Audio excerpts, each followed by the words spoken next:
Call to order. Welcome to Aurora's Committee of Adjustment meeting. The time is 7:01 p.m. on Thursday. Sorry. I'll restart. Call to order. Welcome to Aurora's Committee of Adjustment meeting. The time is 7:01 p.m. on Thursday, January 11, 2024. I would like to call this meeting of adjustment meeting to order. I will start by introducing the committee members and staff. I am the committee chair. My name is David Muhango, and the remaining members are as follows: Jane Stevenson, vice chair; Chris Posneri, Michael Visconti, and Julian Young. The secretary treasurer is Peter Fan. The associate manager of development planning is Adam Robb. Land acknowledgement. The town of Aurora acknowledges that the Anishinaabe lands on which we live and work are the traditional and treaty territory of the Chippewas of Georgina Island, as well as many other nations whose presence here continues to this day. As the closest First Nation community to Aurora, we recognize the special relationship the Chippewas have with the lands and waters of this territory. They are the water protectors and environmental stewards of these lands, and as a municipality, we join them in these responsibilities. We further acknowledge that Aurora is part of the treaty lands of the Mississaugas and Chippewas, recognized through Treaty Number 13, as well as the Williams Treaties of 1923. A shared understanding of the rich cultural heritage that has existed for centuries and how our collective past brought us to where we are today will help us walk together into a better future. Tonight's meeting will now commence. We'll start with the approval of the agenda. I will require a mover and a seconder. Julian Young is the mover. The seconder is Jane Stevenson. All in favor? Motion carried. Declaration of interest. To members, are there any declarations of pecuniary interest and general nature thereof? I see Chris Posneri. Through you, Mr. Chair, I have a conflict with the application for 28 Wall Street, so I'll be excusing myself from both of those discussions. Okay. So yeah, so when you come to those applications, then what you do is you turn off your video, and then you will not participate in any comments. You will not participate in any decision. And then once we finish with the decision and so on, then you can come back. Thank you very much for letting us know. What about the other members of the committee? So I can see heads shaking, so none. Thank you. Confirmation of past minutes. Also require a mover and a seconder. Michael is the mover. Seconder. Julian Young. All in favor? Motion carried. Hearing of applications. This public meeting is being audio and video recorded. It is also being conducted virtually and through the use of Zoom technology. Your name, address, comments, and any other personal information are being recorded according to the Municipal Act and the Municipal Freedom of Information and Protection of Privacy Act. This will help our town clerk prepare accurate minutes and to create a record that is available to the general public, including the town's website. Questions about this collection should be directed to the town clerk. Please be advised that the reports being considered tonight are available on the Town of Aurora website and through staff at the town's planning department. Should you wish to receive notification of any of the decisions of tonight's meeting, please complete the appropriate form available through town staff. Applicants and agents will automatically be notified. For each application that will be considered tonight, the following process will occur. I will briefly outline the purpose of the applications, and then the applicant agent will then be given the opportunity to make a presentation. However, one is not required. It is the applicant's decision whether they wish to speak or let the application proceed on the merits of the information as received. Presentations and deputations are limited to 5 minutes as much as possible. Following any initial comments from the applicant, I will invite members of the public who have interest in the application to come forward and address the committee. Those members of the public who wish to speak must clearly state their name and address and must provide this information to the Secretary Treasurer. Should you wish to obtain a copy of the notice of decision, please complete the appropriate form available through the Secretary Treasurer. Members of the public are reminded that text comments are not permitted during the meeting, and they will not be noted in any manner or at any time. Each individual may speak only once on an issue, and once this discussion has commenced in respect of a motion, no further presentation shall be made. If you require any technical assistance with your presentation, please let me know. If you wish to speak and are currently following this meeting on the YouTube feed, you will need to turn this feed off and join the live meeting, as there is a slight lag between the YouTube and live feed. Please ensure that all questions and or comments are directed through me as the chair, and if relevant, I will request the appropriate person to respond. It should be noted that the applicant will be given the opportunity to respond to any questions or comments should the committee feel that is appropriate. Now we'll start with the review of the applications.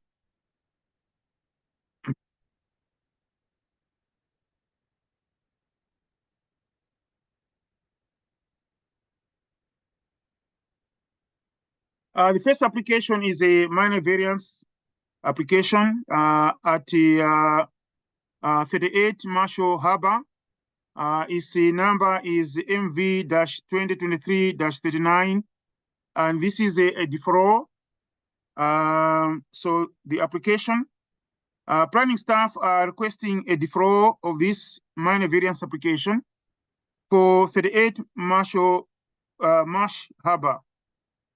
Planning staff has indicated that additional time is needed for more detailed drawings to be provided and a review to be undertaken regarding the separation between the structure and the edge of the water of the pool. This delay will allow staff to thoroughly assess and re-evaluate the development, with the appropriate notice to also be delivered regarding the need for any additional variances as required. Staff recognize the importance of making informed decisions and believe the requested deferral will enable a more accurate and aligned interpretation of the zoning bylaw provisions. As a result, planning staff are requesting the subject application be deferred for consideration until a more detailed plan can be provided, showing the separation of the structure to the edge of the water of the pool and subsequent review conducted.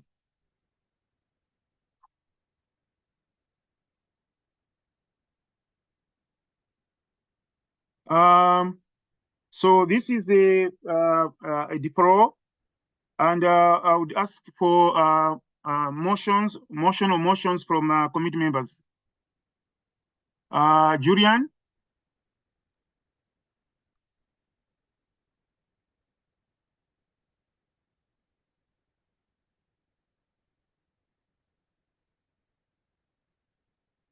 You are muted, Julian.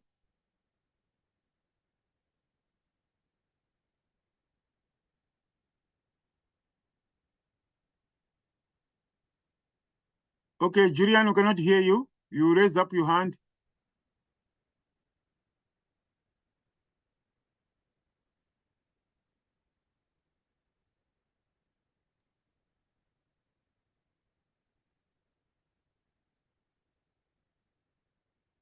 Hello? Hello, now can you hear you? Okay, sorry about that. Through you, Mr. Chair, I move to defer this application MV-2023-39. Do we have a seconder? Jenny seconder, all in favor? Motion carried. We'll move to the second application.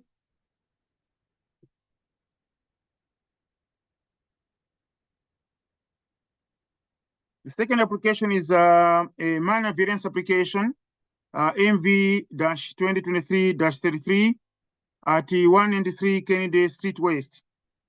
The applicant is requesting relief from the requirements of the town's comprehensive zoning bylaw 6000-17 as amended to facilitate the construction of an open-air cabana accessory structure at the rear of the subject site of the subject property. The following relief is being requested.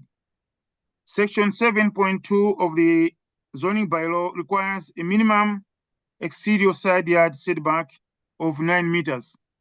The applicant is proposing an open-air cabana accessory structure with one corner of the structure 1 meter from the property line. Applicant's stated reasons for not complying with the zoning bylaw. The applicant has advised staff that the cabana is being located in a manner to preserve amenity area on the property.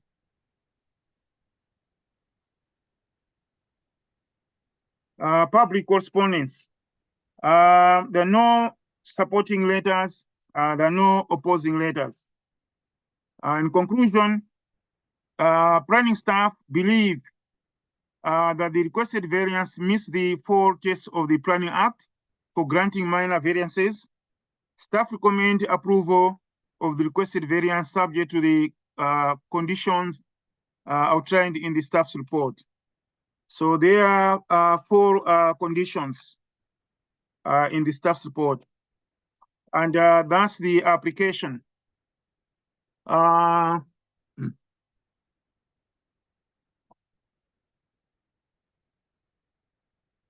I can see that we have the owner or applicant, John Mola and Bruno Lopez. Are they available here?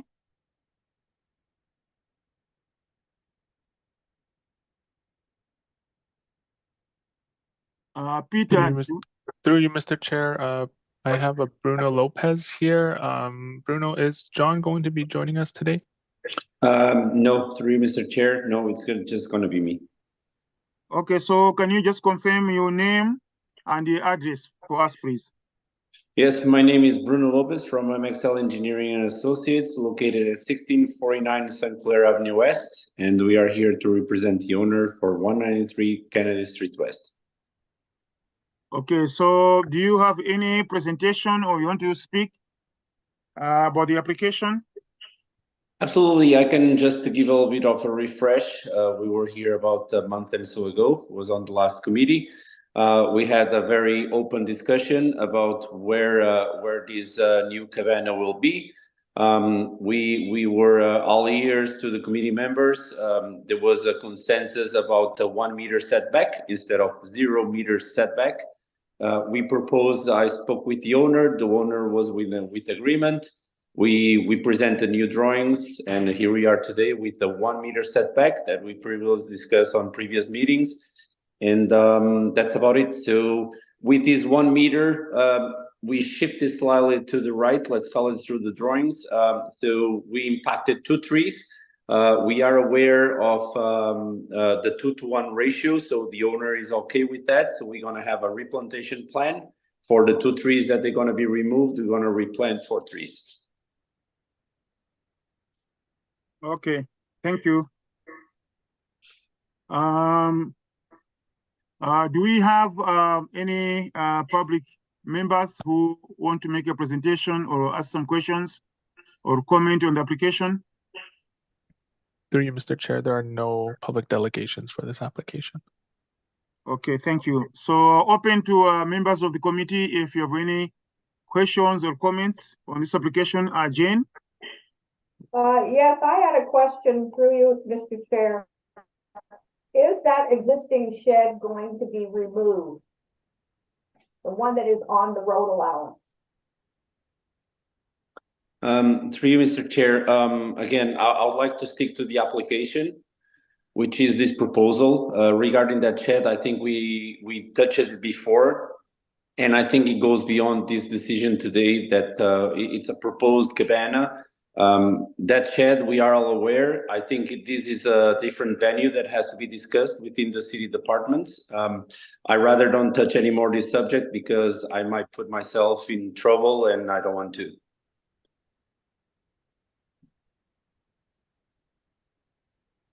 Okay. Any other comments or questions from the members of the committee? Through you, Mr. Chair. Please. Just confirming that I have no further questions. I'm satisfied with the adjustments that the applicant has made. Michael?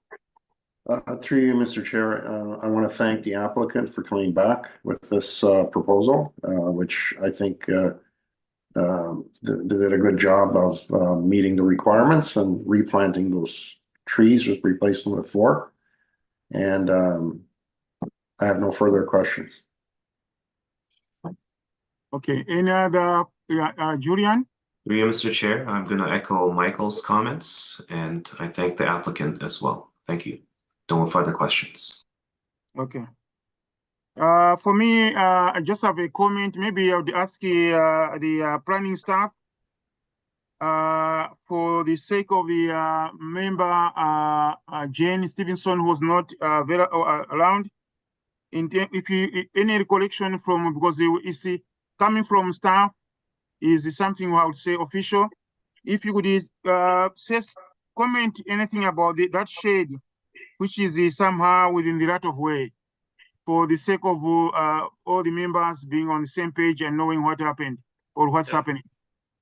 Yeah, through you, Mr. Chair, that shed technically doesn't apply or is not part of the property or parcel fabric of this subject application. It is in the public right of way, and our bylaw services staff are investigating the status and historic background into that shed and will take appropriate action as required. Okay. The other for me is question to the applicant or the agent. Have you read all the recommended conditions of approval, and do you have any comments or anything, or are you okay with those?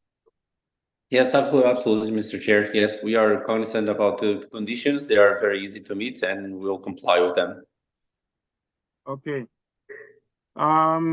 Again, any second round of comments from members of the committee? No. Okay.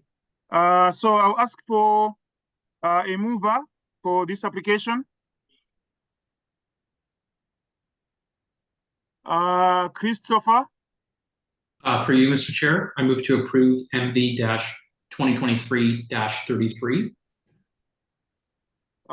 Also, can you talk about the conditions, including the conditions in staff report? Subject to the conditions in the staff report. Okay, thank you. Thank you. Do we have a seconder? Michael? All in favor of the motion? Motion carried. Thank you, Mr. Lopez. Have a good night. Thank you. Have a good night.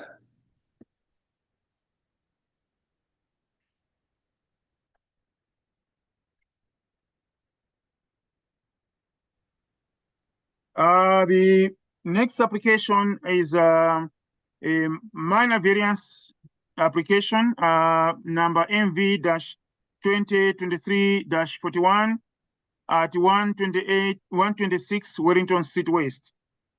The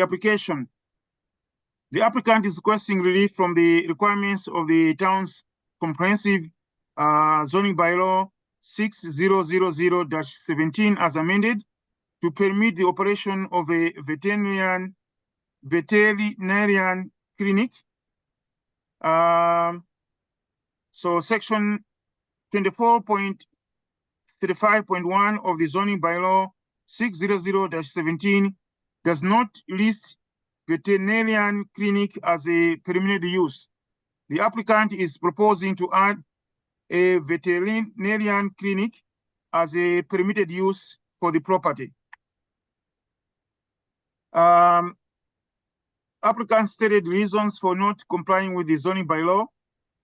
As stated on the application form, the site-specific zoning C435 does not permit a veterinarian clinic. Parent 64 zone does permit the use of the veterinary clinic. Public correspondence, there are no supporting letters, there are no opposing letters.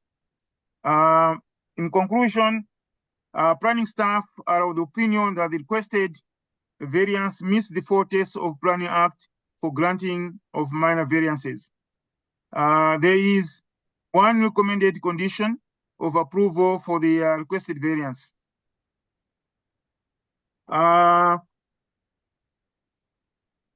I see here that we have maybe an owner or agent. Are they present to speak about on the application?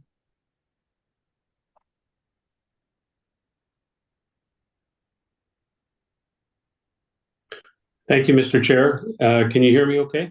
Yeah, so I can see Brad Rogers. Are you the owner or the agent? I'm the agent. My name is Brad Rogers from Groundswell Urban Planners, and we are the agent for the owners, John Sheriff and Lisa Zandari, which is Wellington Group Investments. And I'm here with my colleague, Kiana Castro. Would you like me to explain the application, Mr. Chair? Yes, so, give us your address. So you give us your name, your company, but also give us your address. Yes, 95 Mural Street in Richmond Hill. Okay, thank you. And other agent, are you able to speak on your own? Your name Yes. and your address? Yes, Brad. No, the other one. Yes, through you, Mr. Chair. My name is Kiana Castro. I'm working with Brad at Groundswell Urban Planners. Our address is 95 Mural Street in Richmond Hill. Okay, thank you. Also, so do you want to speak to this application? Maybe you have a presentation or comments?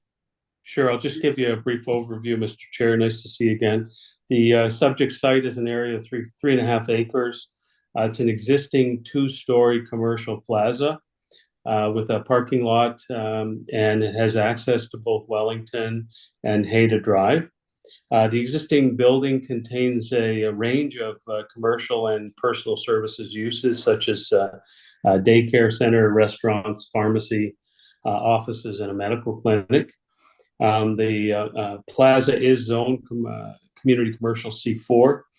The proposed minor variance, as you explained, seeks to permit a veterinary clinic as one of the permitted uses on the site. We do agree with planning staff that we believe the minor variance meets the 4 tests and general intent of the official plan and zoning bylaw, and it's desirable and minor in nature. We believe that the veterinary clinic would accommodate some of the needs of the surrounding community, and it provides for a greater diversification of the services that are currently offered. There's no physical changes whatsoever proposed to the site, Mr. Chair and committee. The clinic will be located in the existing commercial unit that was previously occupied by a medical clinic. We have read the staff report. We do agree with the conclusions of planning staff in the report recommending approval, and I'm pleased to answer any questions that yourself or members of the committee may have with respect to this minor variance application 2023-41. Thank you. Thank you. Do we have any public delegates who would like to speak? Through you, Mr. Chair, there are no public delegations for this application. Okay. So members of the committee, any questions, comments on this application? Michael? Through you, Mr. Chair, just some questions for the applicant. My vision of a veterinary clinic would be, I guess, animals coming in and being treated by a veterinary doctor, right? That's correct. Is it mostly small animals, or what is the vision? It is small animals, small pets. And just to be, very clear, there is no overnight treatment or boarding of pets that would be permitted there because it's not permitted in the bylaw. So it's just, small pets that come in for minor procedures or looked at by a vet. Will there be any euthanasia proceedings going on? I don't believe so, but I'm not sure. I'm not sure, sir. Okay. And the other question is, how many animals would you say on a daily basis would be treated? I apologize. I can't accurately answer that question. The space that they're occupying, I really don't know the number of animals that would be coming there. I do know from a planning perspective with respect to parking that the parking requirements are less versus the medical clinic that was there before. So I don't think we're going to have any issues with parking, but as far as the number of patients that were there before or the number of animals that will be there in the future, I apologize. I can't give you that answer. And so therefore, I mean, what you're telling us is that there may be surgeries to pets undertaken in that clinic, whereas if it's a medical clinic, then there's no surgeries permitted under the bylaw, I believe.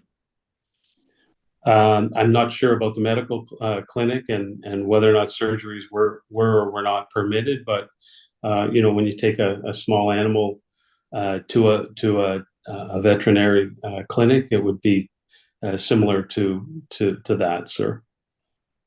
Could we get some clarification from town staff, planning department, Mr. Rob, on these questions that I have regarding surgeries, euthanasia, and other type of veterinary type services that may go on there?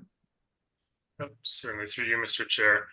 So first and foremost, the approximate size of the unit is, again, that vacant unit, about over 2,000 square feet. So I do think having a discussion with the owner as well, appointments would be scheduled. And that's the key thing here. It's not intended to be, a constant overcrowding of the facility by any means. There is a scheduled appointment-based system in place and very orderly, scheduling of appointments. In terms of euthanasia, I don't know personally the veterinarian practice and what goes on. I would imagine minor surgeries could occur, but again, from a use perspective, that's all built into the definition of veterinary clinic, where it is looking at the care of animals from a complete and comprehensive perspective. But surely the zoning bylaw should speak to that.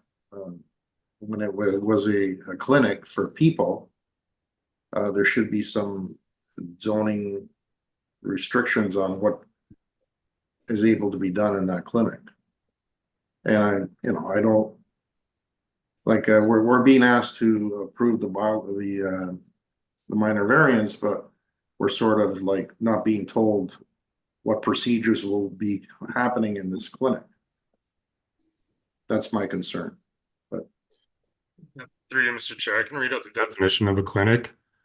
It means a building or part thereof used by medical practitioners, dentists, osteopaths, physicians, or drugless practitioners having treatment rooms and facilities for 2 or more practitioners to provide diagnosis and treatment to patients. And again, by listing dentists there is even surgery involved in dental practice, right? And I think the key differentiation is between a clinic and that of a hospital. Obviously, where a hospital is a much larger scale. Okay, well, thank you for that. I don't have any further questions. Thank you. Maybe before I open to other members, maybe Adam, if you probably can describe from if you have describe what the veterinarian clinic is and what is involved. If you have something from the Town of Aurora document, read that. And that's the only, if that's the only information, that's the only information we have.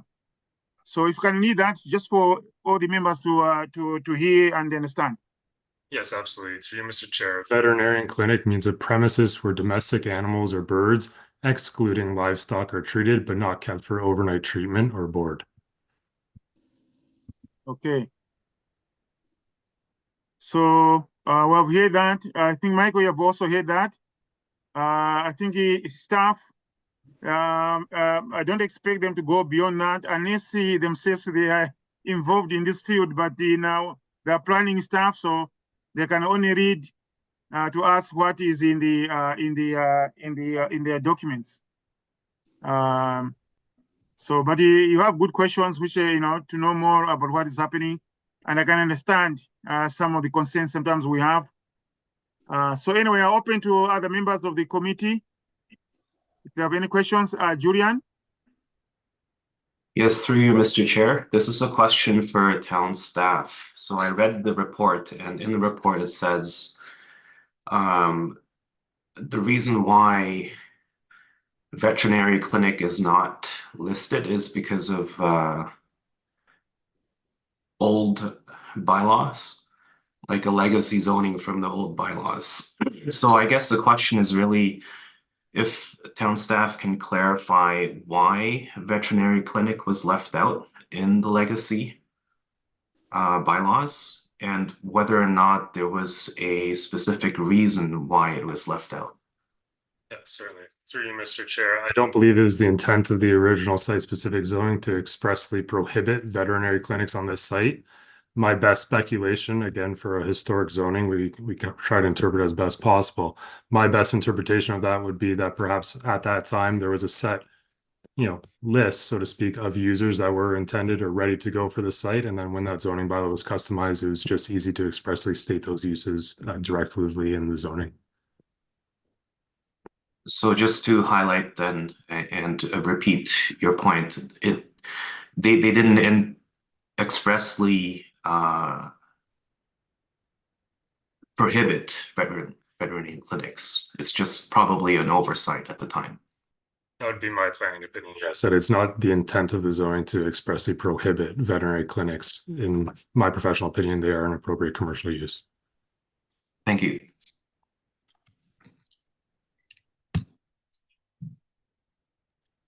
Any other comments or questions from other members? Christopher? No further questions from me, Mr. Chair. My questions were asked. Thank you. Jane? I see Jane. I don't have any questions this time. I think with Mike asked a lot of questions which covered mine. And also, I think the planning staff also, clarified some of the things. So I will look for a motion from the members.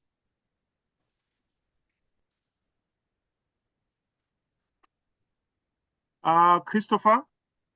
Through you, Mr. Chair, I motion to approve minor variance 2023-41, subject to the Appendix A recommended conditions of approval in the town staff report.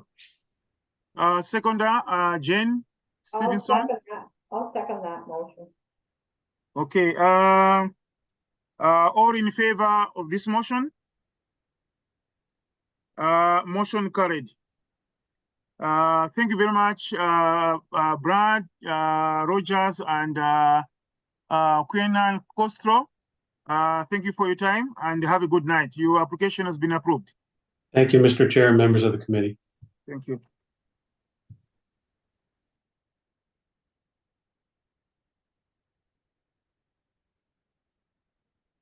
The next application is a minor variance application MV-2023-42 at 91 Cousins Drive. The application. The applicant is requesting relief from the requirements of the town's comprehensive zoning bylaw 6000-17 as amended to facilitate the construction of an attached garage and second-story addition to an existing one-story dwelling. The following relief is being requested. Section 24.497.3.2 of the zoning bylaw requires a minimum interior side yard setback of 1.5 meters. The applicant is proposing an attached garage and second-story addition, which is 1 meter to the interior side yard property line. Applicant stated reasons for not complying with the zoning bylaw. As stated on the application form, we have designed the proposed garage and second-story addition with the intended use and purpose in mind. We feel that the variance of 0.49 meters is minor in nature and upholds the 4/10.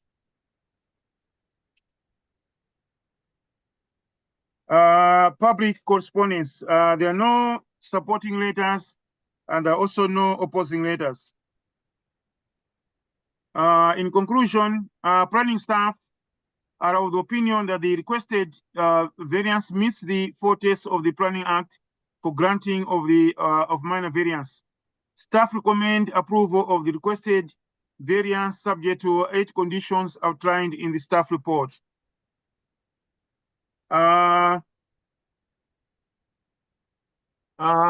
My notes here show that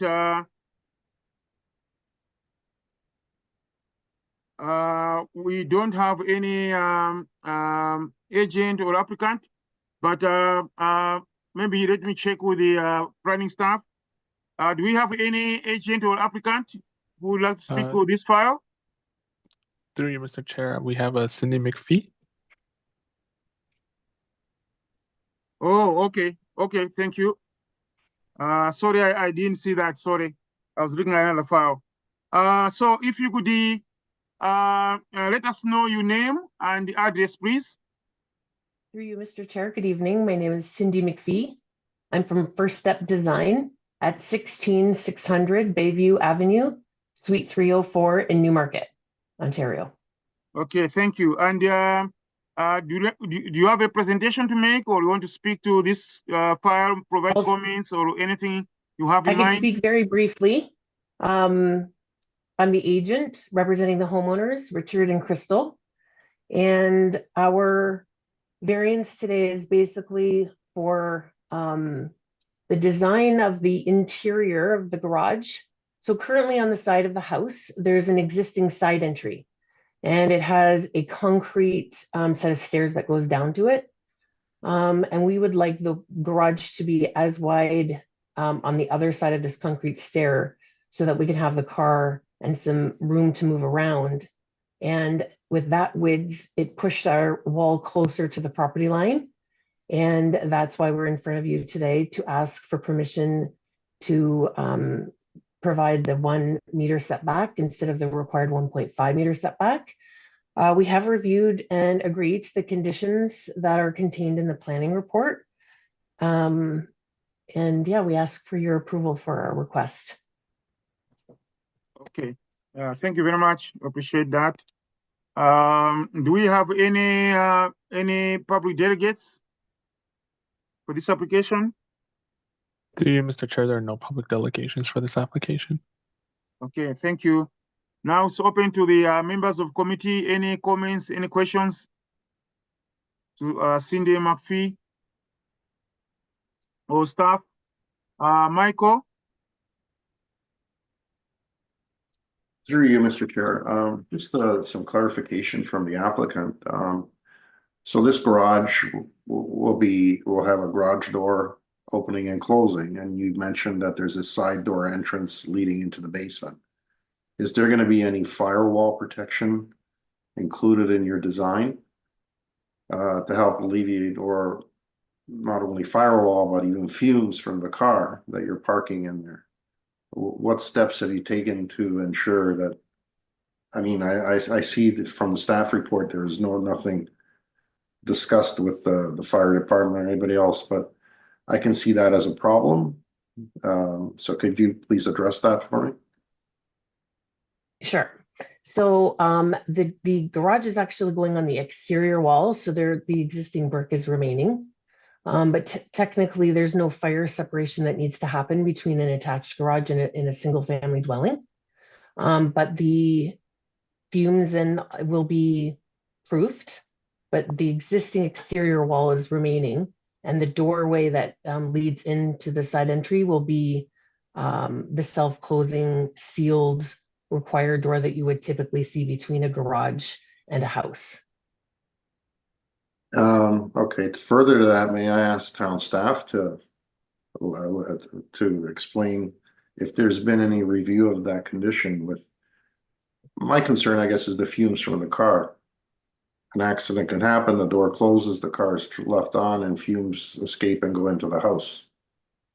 What is the zoning requirements for or can you lead into that? Yeah, certainly. Through you, Mr. Chair. So what happens if the variance is approved is it goes through a detailed Ontario Building Code and Fire Code review. At that stage, our CBO would be involved to make sure full compliance is upheld in terms of any required fireproofing. May I ask the committee to entertain maybe a motion to include that in part of the conditions? What Yes. Adam just said? Okay, so what do you want the condition to read? Or to include if you that's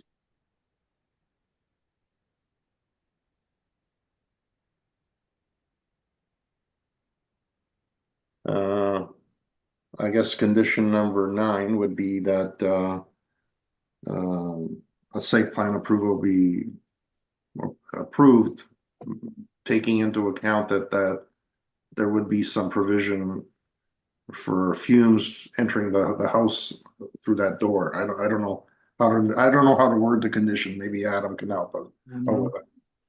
Yeah, through you, Mr. Chair.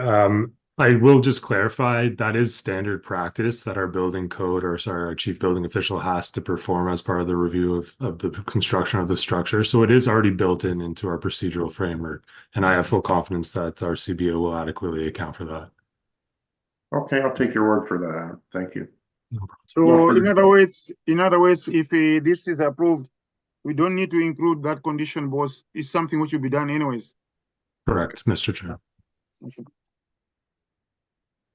Any other questions from other members of the committee? Questions or comments? Christopher? Through you, Mr. Chair, just confirming I have no further questions on the application. Okay. Other members of the committee?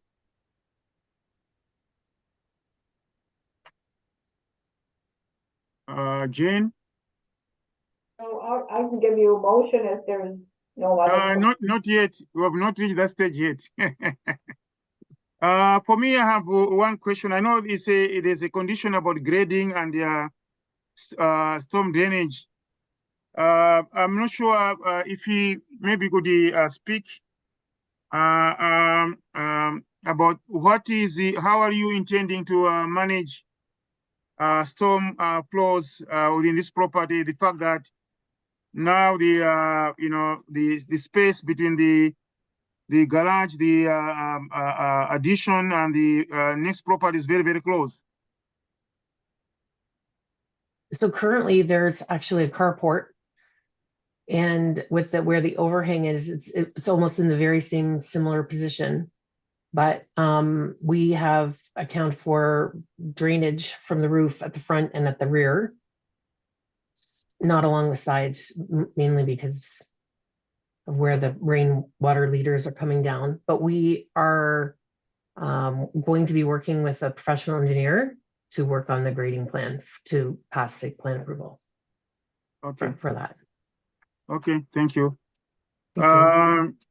So if let's say the motion comes to approve this, I just want to make it clear, maybe on the second condition, If the second condition, you can use the word, I know it says drainage plan, it's given, but drainage plan could be a sanitary drainage plan.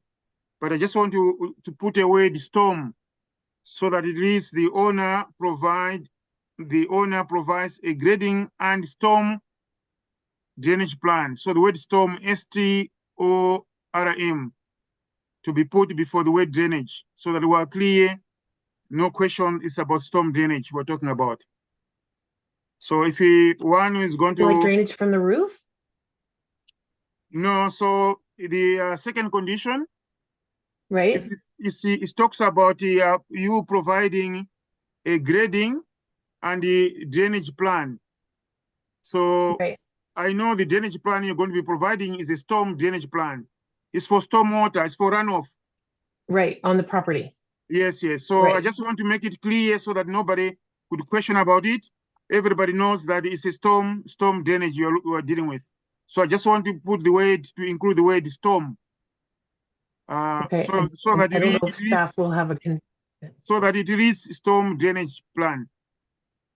Yeah. Yeah, through you, Mr. Chair, I can speak to that. That is a condition that comes directly from our engineering department, and they are the ones that ultimately clear that condition. So they Yeah, themselves yeah. are really comfortable with the wording as presented. Yeah. Okay. Okay. Just make sure, anyway, we'll talk to them that they make sure, as we have done before, that things will need to be clear so that there's no misunderstanding later on with the applicants or anybody. So the way the storm drainage is very clear, anybody knows that it's about storm drainage. It's not any other drainage. Yeah. Anyway, any more questions or comments from the members? Okay, now I would like to have a motion or motions from members. Michael. Through you, Mr. Chair, I move that application, what's the number here?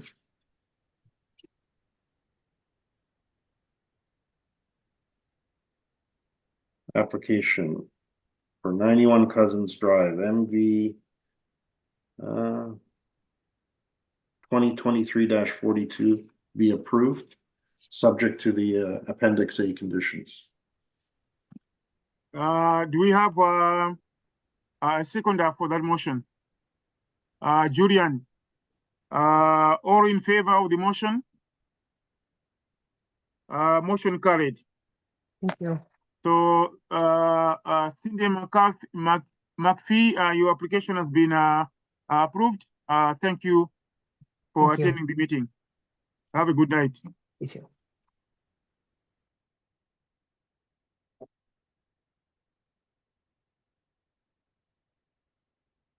Okay.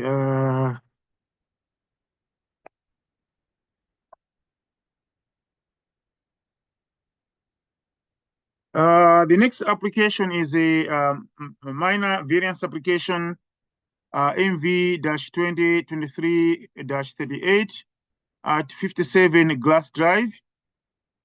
The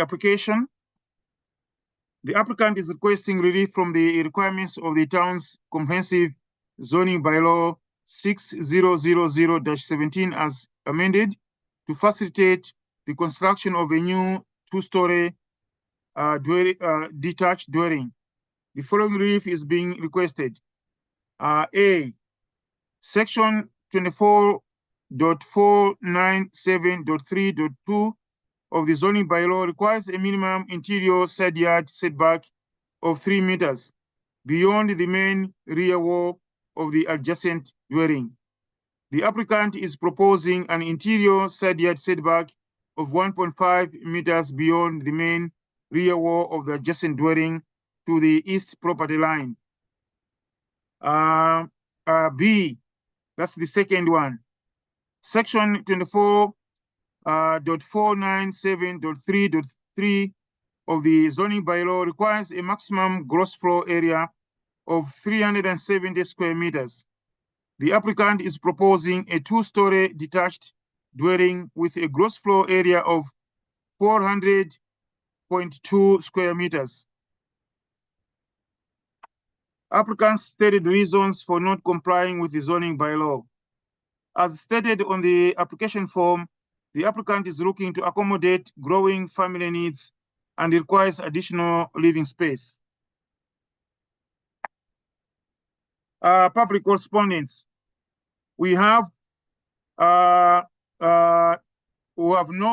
supporting letter, but we have 3 opposing letters.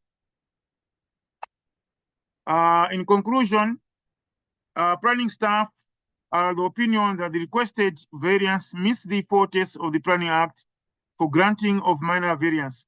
Staff recommend approval of the requested variance subject to the 9 conditions outlined in the staff report. And that's the application.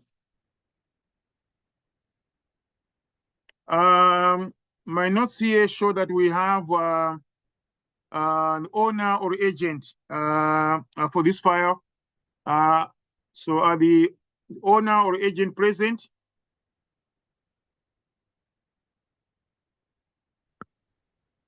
Through you, Mr. Chair, I believe the agent is having some technical issues. I believe this is they're trying to join right now.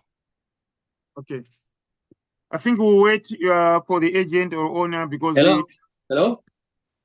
Hello? Can you hear me? Yes. Okay, I'm sorry. So Apologize. is that the agent or owner? I am the agent for the owner. So can you give us your name and address? Yes.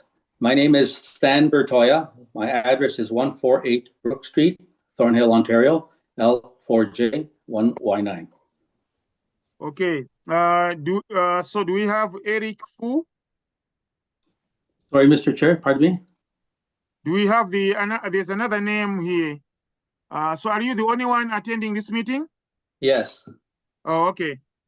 So do you have a presentation or any comments or anything you want to speak about this file? Yes, I do, Mr. Chair. Just a few comments. First again, my name is Stan Bertoya. I'm agent for the owner, Mr. Eric Fu, at the property 57 Glass Drive. The owner is proposing to build a new 2-story home at the said location. And this home is for his family of 5 and also his father. Okay. The application was submitted and there are 2 minor variances that we're requesting. Only on one side, the east side, a side yard reduction and a coverage that has, we need an additional coverage allowance. As set out in the staff report, the minor variances meet the prescribed 4 tests of Section 45(1) of the Planning Act. And as such, having read through the planning staff report, and I have full agreement with the report and its recommendations. And we're prepared also to accept all of the conditions of approval. Thank you, Mr. Chair. Okay, thank you.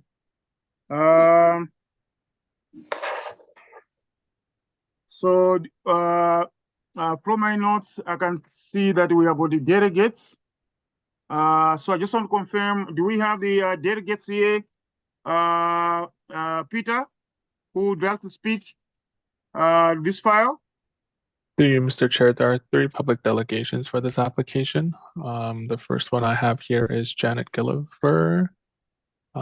She'll be entering the chat shortly.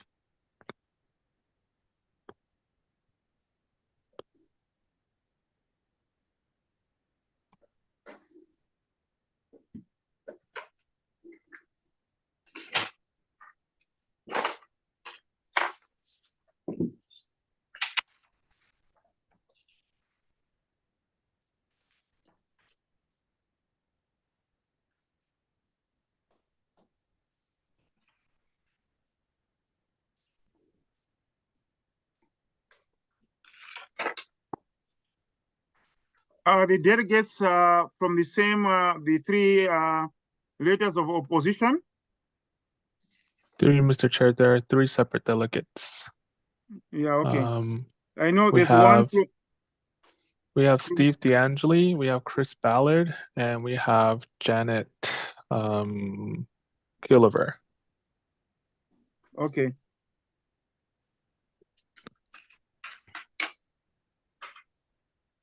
Okay, so from the opposition letters, we only have one, Steve DeAngeli, who's the president of the Henderson Forest Area Ratepayer Association.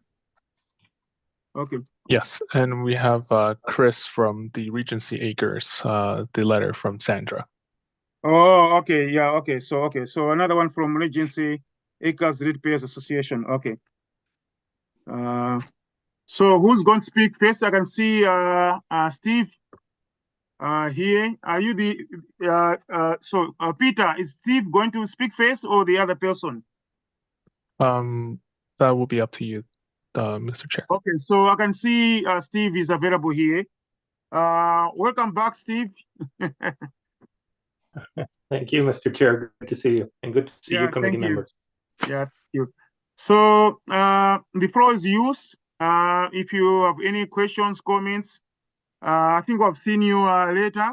And if maybe you can officially, tell us your name, your address, and who you are representing. I know this because it's in the letter that you are representing the association, but we just want to hear from you for the records. Absolutely, Mr. Chair, and thank you all committee members for the opportunity to speak tonight.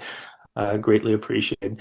So my name is Steve DeAngeli. I live at 590 Henderson Drive in Aurora, and I'm representing the Henderson Forest Aurora Ratepayers Association.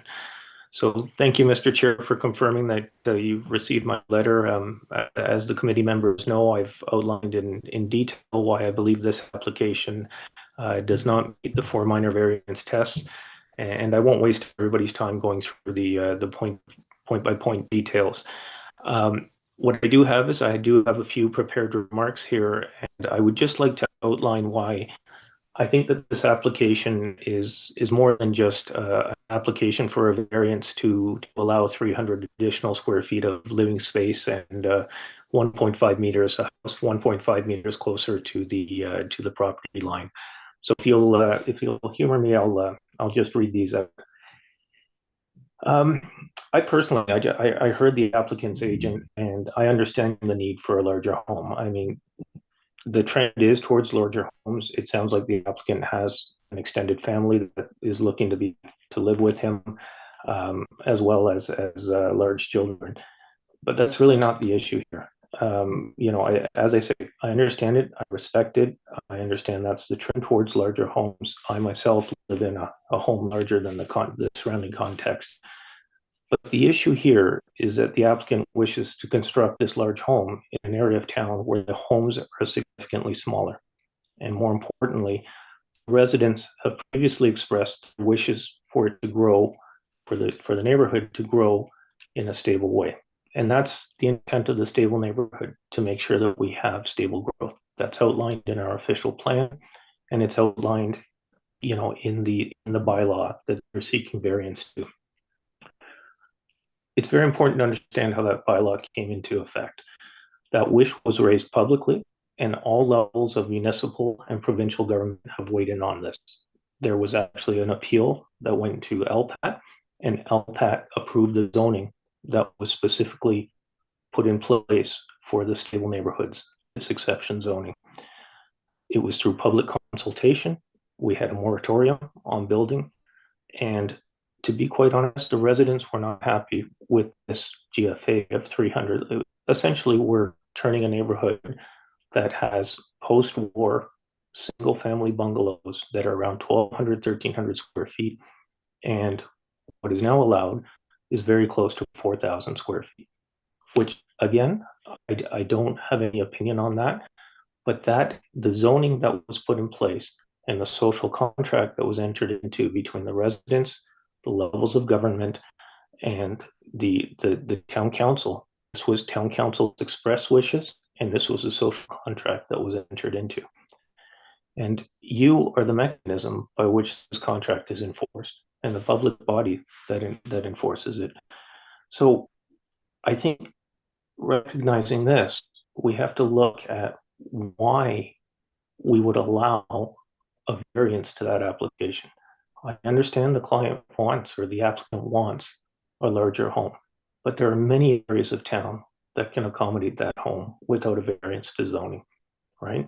And while not required, and I understand this, the applicant has not provided any floor plans for the building. So we don't understand why there is a need. They have not demonstrated any hardship, and they have really not given any valid reason to really set aside that zoning that went through such an extensive process. So those are really the points that I'd like to make today. The last point that I would make is back in 2020, when the town was really, there was this extensive public outcry, council was involved, we had an LPAT decision. Immediately following that, a developer purchased a single family dwelling, a townhome, and proposed infill development and asked the Committee of Adjustment for a GFA variance. You all know the process very well. The staff report came out, and I provided some of the details of the staff report, but in summary, staff concluded that it failed on the 4 minor variance tests. You were provided with a staff report under the same conditions for the same Regency Acres neighborhood that concluded exactly the opposite, that it passed all 4 minor variance tests. It's an extremely inconsistent application by planning. I can only conclude that the planner was not aware of the history and the importance of this application, but the precedent is there, and I encourage you to read that application. There's virtually no difference between what staff looked at in 2020 when it was fresh in their minds and what they're seeing today. So my request to the to the Committee of Adjustment, through you, Mr. Chair, is please take into account this context, take into account the community wishes, and look at the zoning and look at the application. There is no valid reason to set aside something that had such importance, that went through such an extensive process, and reestablish a precedent here where the stable neighborhoods really don't mean anything. I thank you much for your time today, and I'm happy to answer any questions if you have them.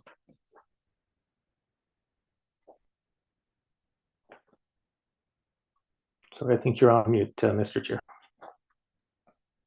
Thank you, Steve. The agent, do you have anything maybe you want to answer or comment on the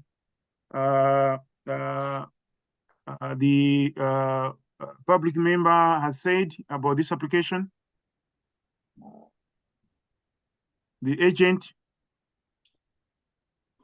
I think, is not available. I'm not sure. Okay, so maybe we'll go to the next delegate. Oh, hello. Hello. Okay. Oh, I don't know why it's going on mute. I apologize, Mr. Chairman. Yes, I do want to respond to the delegation. I understand what he's talking about from the previous, I guess, zoning discussions, and but that's not what we're here to talk about. We're here to talk about this current application.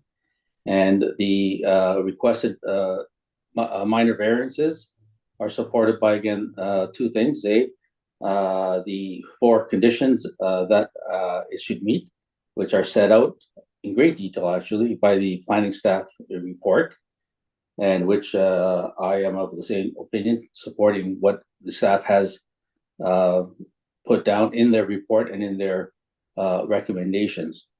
So I would refer to the committee to, I imagine they have already read the report, but the specifics in the report that do address and respond properly to all of the questions and concerns of the delegate. Thank you. Okay, thank you. Now we'll go to the next, or maybe the town staff. Through you, Mr. Chair, I didn't get the name. Not you. I didn't get the name of the last person that spoke. Name and address. Okay, you mentioned the name is Steve DeAngeli.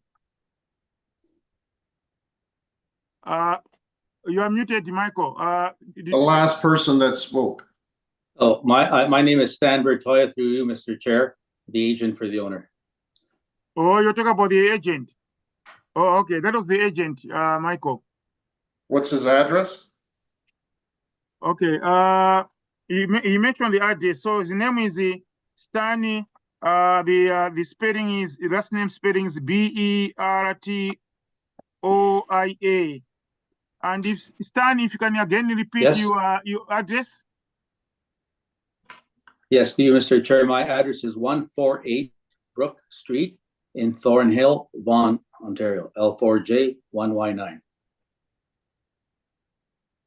Okay. So okay, thank you. So we'll go to the next. Okay. Maybe we'll give a chance to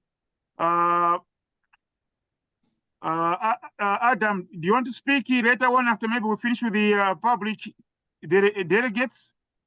Yes, certainly to you, Mr. Chair. I'm at your privy. I do just want to ask a quick clarification for. Okay, maybe. Okay, can you? Okay, go ahead. Go ahead. Go ahead. Yes. So through you, Mr. Chair, I just want to confirm that the previous application, Mr. Danji, that you're referring to is the one at 71 Child Drive, MV-2020-03. Just to be clear. That is correct. Okay. And then if through you, Mr. Chair, you want me to speak to any further matters on that, I can afterwards. Okay, maybe so that because it's already fresh. Can you talk about that? Sure. Since Yeah, you know, so it would be like explaining or or commenting on what Mr. DeAngeli has mentioned. Otherwise, Yes. we'll forget. Yeah, go ahead. Yes, certainly. So through you, Mr. Chair, obviously every application is unique and needs to be evaluated in their current context. I do just want to point out that that application referenced MV-2020-03 at 71 Child Drive. While the delegate did, speak to the staff report at that time, it was a very different circumstance, and that the GFA requested through that specific application was more than double than what is presented here tonight. That minor variance application was for a GFA increase of 62 meters square, where this subject application is less than half of that, 30.2 square meters. Further, the specific lot contexts are different as well. The lot frontage of that previously mentioned application at 71 Child Drive is smaller, as well as the front yard setback. Thank you. Okay. Okay, thank you. So I think we'll move to the next delegate. I can see Mr. Chris Ballard there, who's, I think, representing Regency Acres Ratepayers Association. Maybe for the sake of the records, if you give us your full name and your address, please. Sure. Thank you, Mr. Chair. My name is Chris Ballard. I'm president of the Regency Acres Ratepayers Association. Thank you for the committee's time tonight to speak to what isn't a normal minor variance application, but in fact sets a precedent. We've heard from staff to say that this is a very different application than the one that Mr. D'Angeli spoke about earlier. But I would beg to differ that that anyone who pushes or wishes to push the bylaw or exceed the existing bylaw, regardless of size, it is a precedent. So I would urge the committee to consider Mr. D'Angeli's technical arguments, and we at the Regency Acres Ratepayers Association certainly support his Ratepayer Association's position on this. I'll go so far as to say that allowing a dwelling that's 323 feet larger than permitted, 323 square feet larger than permitted under the zoning bylaw, will significantly add to the oversized scale and massing of this dwelling in relation to the neighboring homes. And we heard Mr. D'Angeli speak about the work that the town went through, that residents participated in to develop the stable neighborhoods bylaw. That's not been rescinded by council. That is still an active piece of legislation. Those were hard-fought zoning bylaws brought in by council after a lot of consultation with our communities and communities in other parts of Aurora. So Although this may only be half the size of the precedent set, the building that set a precedent with the other Committee of Adjustment, it is still setting a precedent if you let it move ahead. The applicant is also requesting a reduction in the minimum interior side yard setback from 3 meters to 1.5. We've been before this committee numerous times to talk about reducing that setback by half is very significant, a very significant change in our view, not just with this building, but with many buildings. We know our members continue to have concerns about infill development, particularly in relation to setbacks, height and GFA. We can talk about privacy concerns, about a reduction in sunlight. These are major concerns. And as Mr. D'Angeli pointed out, and we heartily agree, Regency Acres is a community in transition, and we get that. The last time I appeared before council, a member told me that that people want to move to Aurora. And I get that too. Aurora and particularly our community is a very attractive place to live, but it shouldn't be. And the zoning bylaws specifically shows us why. It shouldn't be at the expense of existing houses. So as we transition to larger houses, let's not set a precedent tonight that overextends that zoning bylaw. I won't get, we've included a fairly detailed letter in our submission to you. I won't get into all of the technical details because Mr. D'Angeli has a very good letter from his association that does that.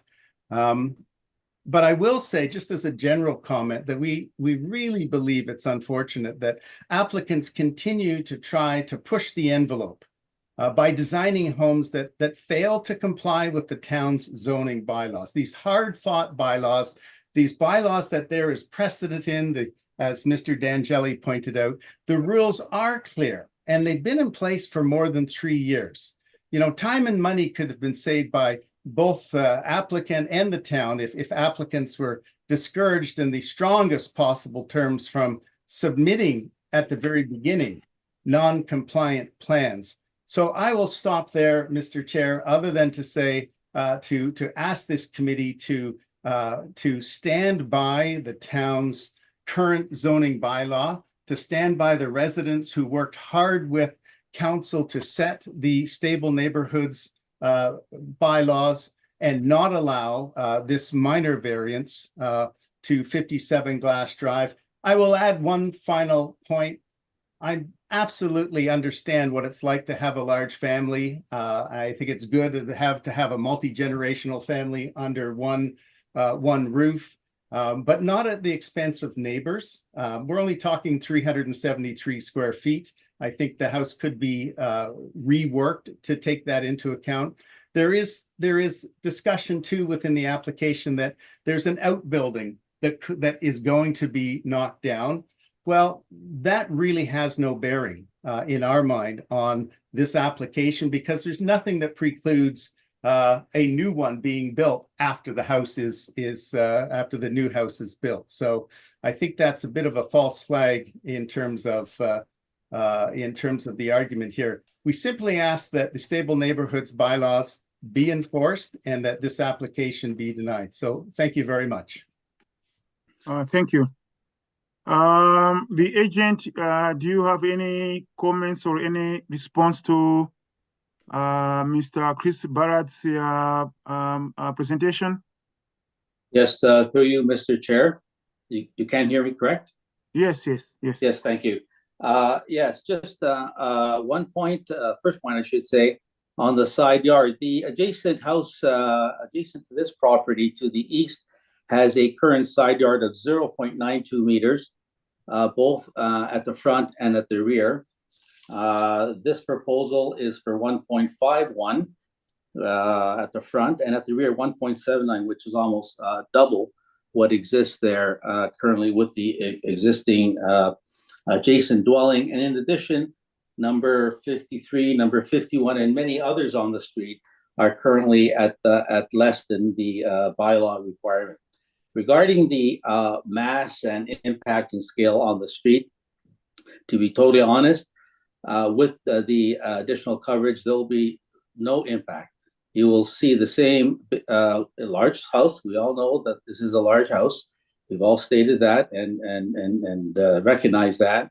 So this will be a large house, but the streetscape and impact and scale will be the same. So reducing this to try and to, again, reach the acceptance of what has been presented in terms of acceptable, it will have no impact. So I would say if the minor variance is not allowed and we go ahead with the existing coverage, they will have the same mass and scale that is in question now. So they will have achieved, not have achieved what they would want to desire.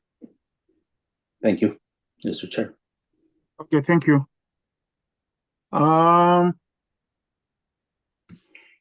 So my notes show we have a third delegate. Do we have the third delegate available? Peter? Through you, Mr. Chair, Janet Gilliver is in the call. Janet, can you please unmute?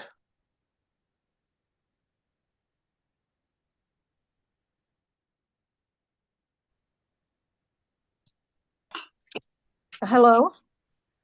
Hello. I'm If you can give us your name, first name, last name, and your address, please. It's Janet Gilliver, and I'm at 134 Glass Drive. I live at the top of the street. I have concerns about this proposal, and Chris Ballard couldn't have said it better, and neither could Steve. We fought tooth and nail for these bylaws, and we're being trumped all over, and it's being disrespected, and it is rude. Can you see that light in the background? Yes, yes. That's from a 7,000 square foot new build across the street. That is what we are facing. It's not right. It's just disgusting. If you there are many people coming into this neighborhood and respectfully doing additions to their homes, respectfully, within the bylaws, within the zoning, and their homes look lovely. And then you have these monstrosities being put up, causing this type of intrusive, disgusting behavior in your neighborhood where it once was a peaceful, very small town. I mean, I fought tooth and nail at the town meetings. For 3 years, we fought tooth and nail. And now I've got one across the road, one over there. And the other thing is there's 5 more homes empty. We have a housing crisis. There's 5 homes empty in the area. It's horrible. It's horrible what you're allowing. And what's going to happen to our property taxes at some point as well. And I'm not alone. I'm not alone. I mean, I have my neighbors are all sitting here tonight. So we can't use one of our windows because of the lights coming in so bright. You always have to keep the windows shut because they're shining through their house all the time. I can't even sit outside on that side of the house. It's disgusting. It's intrusive and disrespectful. Because of that. And if they don't think that it's going to happen down there, yeah, it'll happen again. It's not fair. It's not right.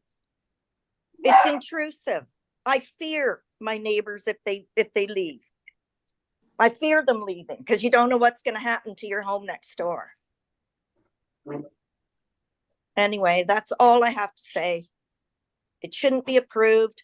The house is big enough. If you want to buy a home that's 4,000 square feet, there's plenty to choose from in other neighborhoods where they already exist. Okay, thank you very much, Thank Janet. you. We appreciate being a delegate. It's always good to hear from the public. It basically makes this forum known, well recognized, and that's what it's for. Get input from the public. Now, the agent, do you have anything you want to comment or answer? Yes, through you, Mr. Chair. What needs to be recognized is that the current zoning that is permitted, and it's stated in the report, 400 square meters. Hello? Oh, yeah. Sorry. Okay. Hello, we can hear you. So 400 square meters or 4,000 square feet. So that is of actual permission, no zone, no question about it. So going back to some of the comments that are being made, they may actually have to do with, what was previously, I guess, debated. But currently in the zoning bylaw, a 4,000 square foot home is permitted, building permit, and away you go. With respect to the one that's being shown and that was stated of 7,000 square feet, yes, I agree. That's quite a massive house. I don't know whether that was the lot's huge and how that I guess got built. That's not the question. But again, we're talking here about half the size of that house. So we're not nowhere near 7,000 square feet. And so in terms of intrusion and light, mass, and scale, again, what is permitted under the zoning bylaw is 400 square feet. What we're doing at the committee, what we're requesting the committee adjustment, which is in their purview, are minor variances. So 400 square meters or 4,000 square feet is currently permitted. That's not in question. The mass and scale of a two-story house, that's permitted. We're asking for a slight change in these side yards, which, as I mentioned earlier, are actually greater than the existing side yard of the neighboring property to the east and others on the street. So there is precedent there. So the only other item is an additional 30 square meters floor space.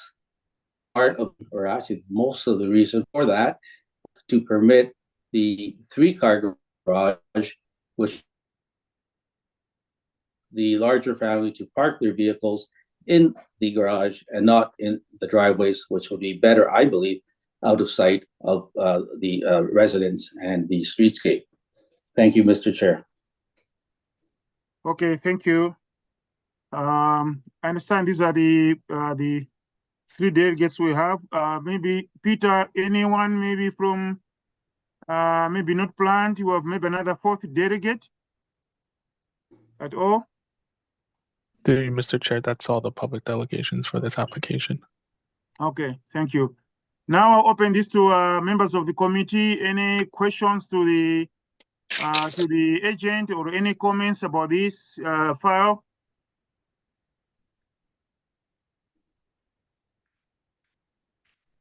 Members of the committee? Okay, Michael. Through you, Mr. Chair. Thank you all, everybody that spoke to this application, including the neighbors, Mr. Ballard, and but I have a question, and Mr. DeAngeli. I have a question for the applicant representing the owner. Is the owner living in the present property now? No, he is not. The house is not lived in at the present time because it's subject to this application and building.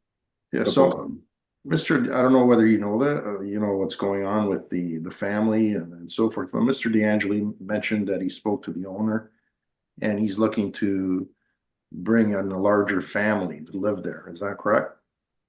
That's correct. The family, the owner, Mr. Chu, him, his wife, 3 children, and his father. I'm sorry, his wife and 2 children, correct? His wife, 3 children, and his father. And his father. Is what he's told. There is an element of extended family moving in. Correct. So, I mean, I know what the neighbors are bringing forth, Mr. Ballard and Mr. DeAngeli.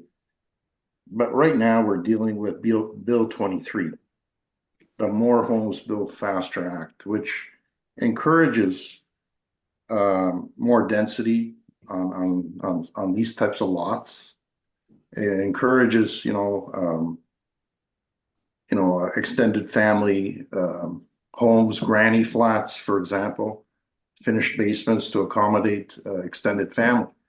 So what I'm seeing here is the variances are, in my opinion, minor. As well, this family is saying, I'm gonna bring my father to live with me. So they are providing accommodation to an extended family member to live with them. That's why, and it's a fairly large family with 3 children. So, I mean, the neighbors should look at that point of view as well. And then I'm looking at page 4, where the staff are of the opinion that the gross floor area is reasonable. Because basically the GFA is a result of the zoning provision requiring garage space be included in the calculation. So the actual footprint of the living areas meet the bylaw. The height is not an issue. Just the minor variance on the side. So in my opinion, I mean, given what we're encountering now with Bill 23, given what there's a need for housing, if somebody with this type of property can accommodate an extended family at the same time, then they're meeting the requirements of the province as well. So in my opinion, I think that's my comment. And thank you for the applicant for clarifying that for me. Okay, other members of the committee? Julian? For you, Mr. Chair, thank you for all of the comments tonight from both public delegates and the applicant. This question is for the applicant. Have you considered different designs of the home that make it within the limits proposed by the bylaw? Through you, Mr. Chairman, the applicant has been working quite a long time with the architect to come up with the current design and has considered many options. And so none of the options that are possible are within the bylaw regulations? The option that he wishes to pursue is the one that's proposed.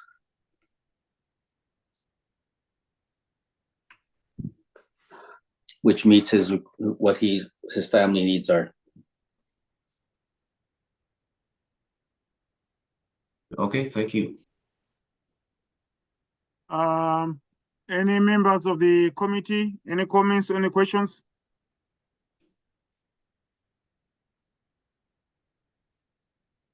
Chris?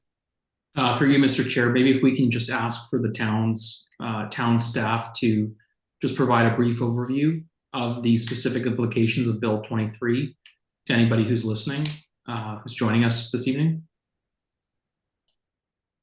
Certainly, Mr. Chair. So Bill 23 is provincial legislation that came out in 2022, and it is the More Homes Built Faster Act. Amongst other matters, it has eliminated the ability for the town to enforce site plan control for any residential development under 10 residential units. What the bill has also done is has limited the ability for the town to regulate urban design or landscaping matters. And as spoken by Mr. Visconti, Member Visconti, it is about, as the title of the bill says, providing more homes through, multi-generational housing and additional residential units.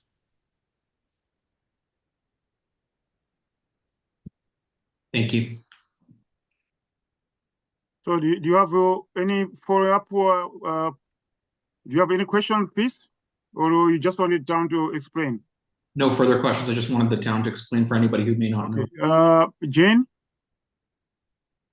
I just wanted to say, I made a very quick site visit over a week ago to this site. And then when I saw the letters of opposition and all the concern, I made another site visit today. And there are a number of homes in that very close vicinity that are very comparable to what is going to be built. And I agree with Michael. I consider these 2 minor variances minor and I don't have a big problem with going ahead with that. I mean, how do you argue with this when there's large houses in the very close vicinity of this proposed house?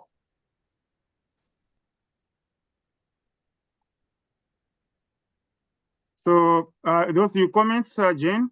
You have any questions, anything else? Okay, so for me, it's just like Jane. Doesn't have his. Just like Jane, I've been to the site twice. I went last time, but the second time not because of the letters of opposition. Actually, I was there. You'd be surprised at 6:00 p.m. I just want to verify things in terms of the look at night and so on. I think it's good to have this committee. We have all different opinions. When I went there again, just to verify, because there was something I said maybe I missed. If you look at the houses which are on the north side of that street, if you have been to the site, those houses are small bungalows, small houses.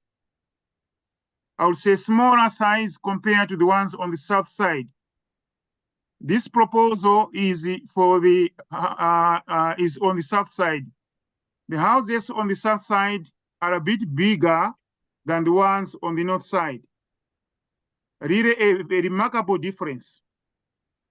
I could tell that at one point that the ones on the south side, you can see they look a bit newer. They're a little bit bigger, but not enormously bigger. So when I look at this house, I look at it the way it looks.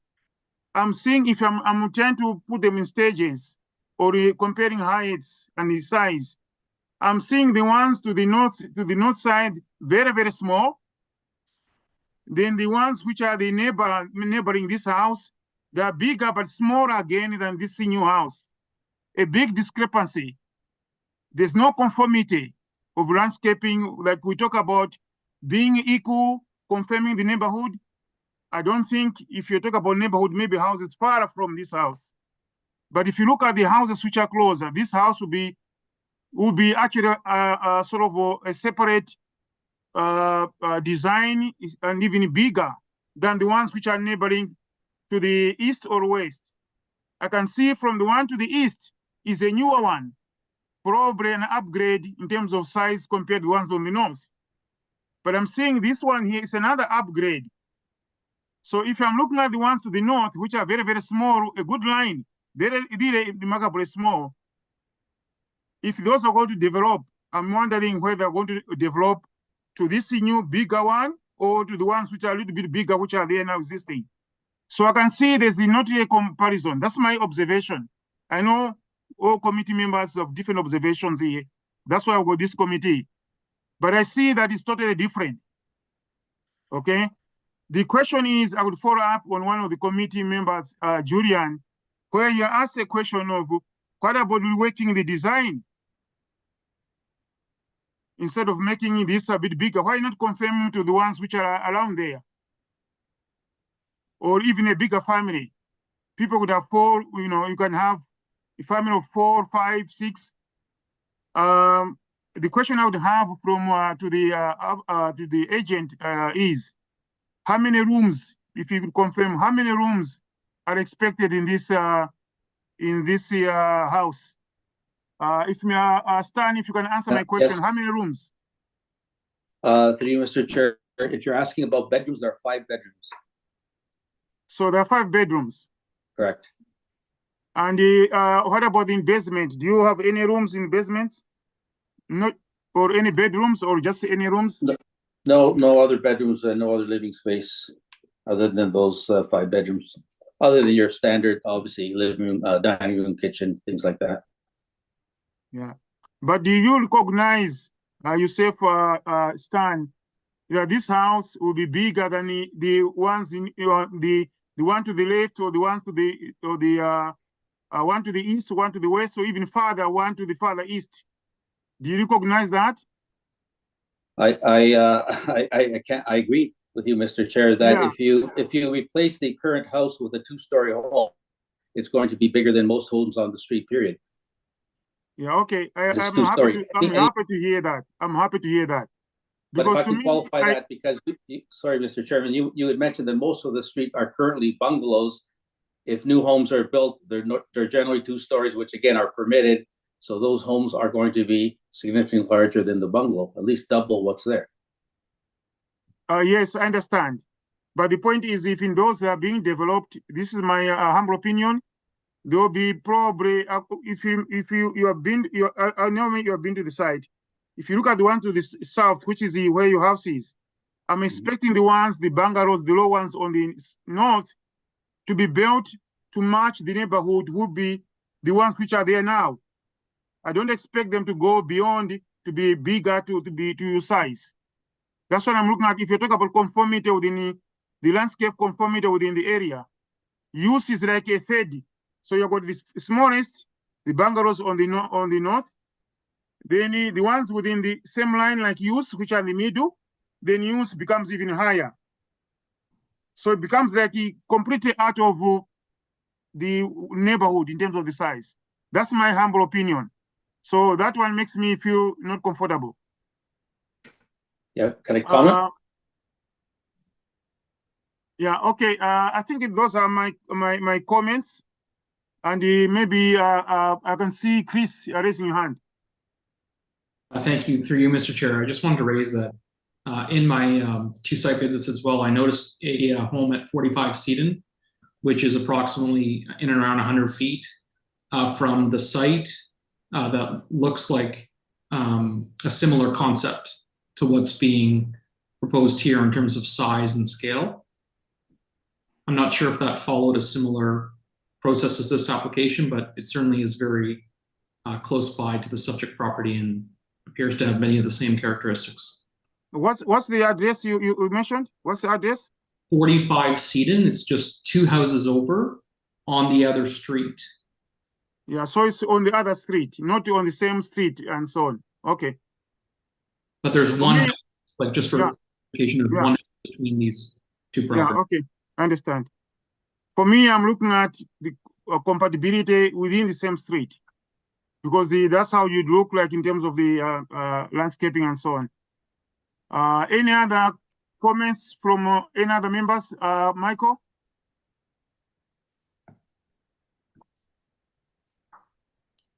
Yes, through you, Mr. Chair. In the planning comment discussion, where we're talking about the official plan stable neighborhoods designation, I think what people are forgetting is that the designation aims to promote a high-quality streetscape and public realm as generally being part of a lower-density single-family neighborhood. But it also says that the residentials are protected from incompatible forms of development while allowing neighborhoods to be enhanced over time. So that's a key phrase, enhanced over time. Certainly, you know, we all know that older homes need upgrading. Families' needs change, right? Economic situations change. So I think it was mentioned by Mr. DeAngeli that a lot of people want to move to Aurora, right? So it's an environment that people like. It's a town that's growing nicely. It's family oriented. So I see this, you know, for what it is. 2 minor variances. One being a gross floor area increase, which is attributable to a garage, and the other being a side yard setback, which is also minor in my opinion, given the neighboring properties are the same. So to me, if you just look at the facts of the application and you look at what the official plan targets stable neighborhoods to be, and recognizing that in the official plan, enhancing neighborhoods such as these is also mentioned in that provision. So I think town staff have the report properly done. The comments are there. And I feel that this, on the minor variances that are presented to this committee, it meets all the 4 requirements. And so it should be approved, in my opinion. I think you are not supposed to make that comment at this stage. Mr. Visconti. Oh, okay, well, Yeah, yeah. I'll Because soon it, make a recommendation. yeah, because It's it more of implies a comment, Mr. Chair, than anything else, because I'm Yeah. just explaining, what I see in the Yes, official yes, plan, in the yes, zoning bylaw, and set forth, and yeah. the facts before us, what is required of us to look at, 2 minor variances. And so that's my Yes. comment. Thank you. Yeah, I understand, but you went very far for your comments, like you're making a conclusion. That conclusion should stay on your own. That's why we vote. That's why I got this committee. So don't go further in terms of your position and so on. It becomes against the process of the committee. I'm not proposing that each committee, committee member agree with me. I'm just making comments. Yes, but you're not supposed to. Recognizing the application. Every committee member has a right to make their own decision. Thank you. Yes, I understand. But don't go beyond saying I support or I have no problem. Those are my personal opinions. Yes, but I'm just advising in terms of this committee. We don't want the public to be considering as you influencing others. So I'm not influencing others. You don't go beyond that. That keeps you safe in terms of how your position is. That's what I'm trying to say. So let's make it this look very objective to the public that later on you are going to vote. That's the reasoning for voting, because you don't want the other people's opinions to be known clearly. So any other comments from any other members? Okay, so we don't have any other comments. So I look forward to motions or motion from members of the committee.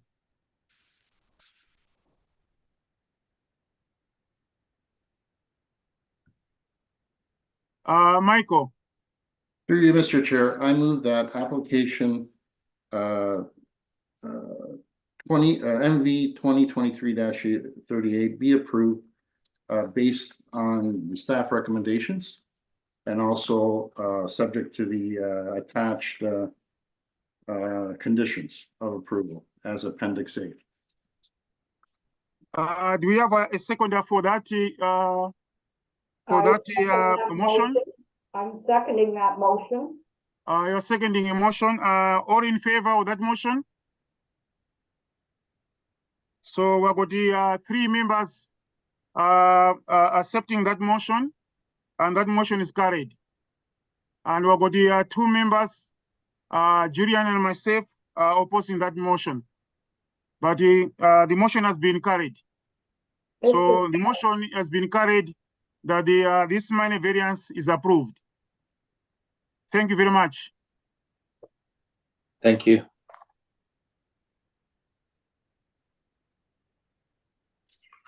Through you, Mr. Chair. Yes. Mr. Yang has not rendered his decision, whether he's approving. No, he didn't raise his hand. Just like me, we didn't raise our hand. It means we didn't support the motion. Is that correct, Mr. Yang? Yes, that's correct. Yes, okay, correct. Thank you. Sorry, just my apologies. Yeah. No, it's okay. It's okay. It's always good to. So when I asked you had a motion, and then you asked for seconder, Jane seconded. Then you have it. So your motion was supported by Jane. So therefore, it triggers to ask who are in favor. So now, ask in favor. Then 3 of you, yourself, Jane, and Chris, you are in favor. And the motion to be carried is 3 the minimum. And Mr. Young and myself, we didn't vote for that. So the motion is carried that the application is approved. Okay. Through you, Mr. Chair. Sorry to jump in. For sake of clarity, are we able to run that decision again? But I asked that the chair ask the I asked that the chair ask the committee members if there are all that against the motion. You also have to vote. to go against the motion as well. Yeah, okay, I can do that. I can do that. Thank you. Okay, so as per the Treasury Secretary, we go through the motion. So I'm asking for a motion on this application from the members. So Michael is having a motion to approve. So what's the motion for you, Michael? Yeah, I move that application MV 2023-38 be approved, subject to Appendix A conditions included. Okay, who is now seconding that motion? I am seconding that motion. Okay, so the motion Jane is seconding is that this application be approved. Now I'm asking who are in favor of this motion that the minor variance be approved. So we've got the three members who are supporting this motion to be approved.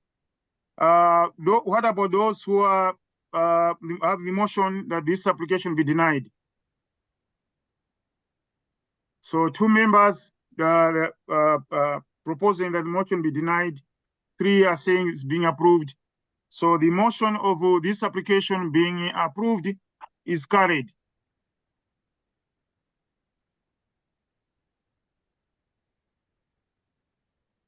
Do that on record, Peter? Mr. Chair, that is sufficient. Thank you. Okay, thank you. Now we'll go to so at this time, Chris, since you declared your conflict of interest, you will not participate in these two applications. You just need to turn off your camera and you not participate in any comments and any decision of this application. That's correct. Thank you. Then once we finish, then you come back. So the approach is that this minor variance, the first one is the consent application. The second one is the minor variance. These are for the same site. And the minor variance, the approval is conditional on the consent application. So we'll look at them together. I'll read each application. First of all, the consent application. Then I'll second the minor variance. Then we'll ask for the delegates, if public delegates we have. I mean, I'll ask the applicant or agent if they want to speak to this file, these two files. After that, then we'll ask the delegates if they have any questions or comments. Then after that, we'll have the members of committee again providing comments or questions on both applications. And then after that, we're going to make a decision voting. In voting, we're going to start with the consent application and then finish with the minor variance application. I hope this is clear for the public who are listening to this and also to the members. So I'll start reading the consent application. Consent application C-2023-08 at 20 Wells Street. The application. The proposed consent application is to sever the subject lands as follows. First, the proposed retained lands to be part one of the draft plan of severance, and this is the northern half. Then number B, proposed severed lands to be part two of the draft plan of severance, which is the southern half. Both parcels will equally feature a lot area of 523.3 square meters, which is 5,632 square feet, and a lot frontage of 8.43 meters, which is 27.6 feet.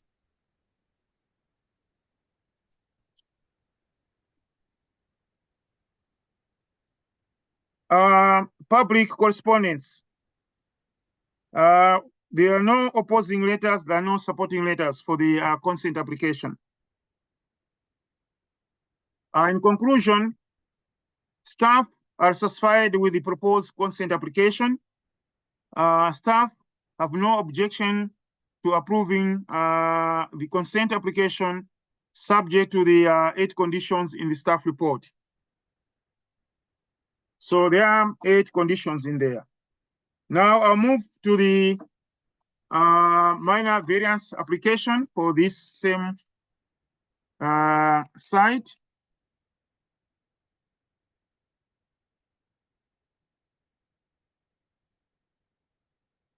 So it's minor variance application MV-2023-40 at 20 Wells Street. The applicant is requesting relief from the requirements of the town's comprehensive zoning bylaw 6000-17 as amended to facilitate the construction of a semi-detached dwelling and rear additional residential units on the subject property. The following relief is specifically being requested.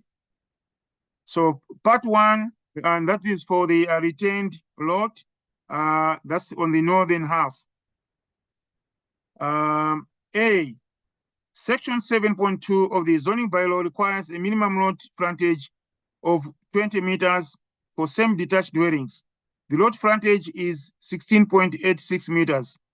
B, section 24.497.3.2 of the zoning bylaw requires a minimum interior side yard setback of 1.5 meters.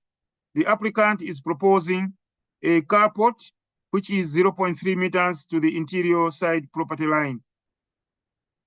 Number C, section 24.497.3.2 of the zoning bylaw requires a minimum interior side yard setback of 3.0 meters beyond the main rear wall of the adjacent dwelling. The applicant is proposing a carport, which is 0.3 meters to the interior side property line. Number D, section 24.497.3.2 of the zoning bylaw requires a minimum interior side yard setback of 3 meters beyond the main rear wall of the adjacent dwelling. The applicant is proposing a 2-story semi-detached dwelling, which is 1.5 meters to the interior side property line. Section 24.497.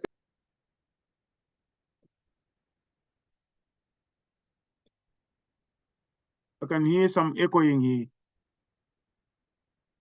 E, section 24.497.3.3 of the zoning bylaw permits a maximum height of 9.9 meters to the highest point of the roof.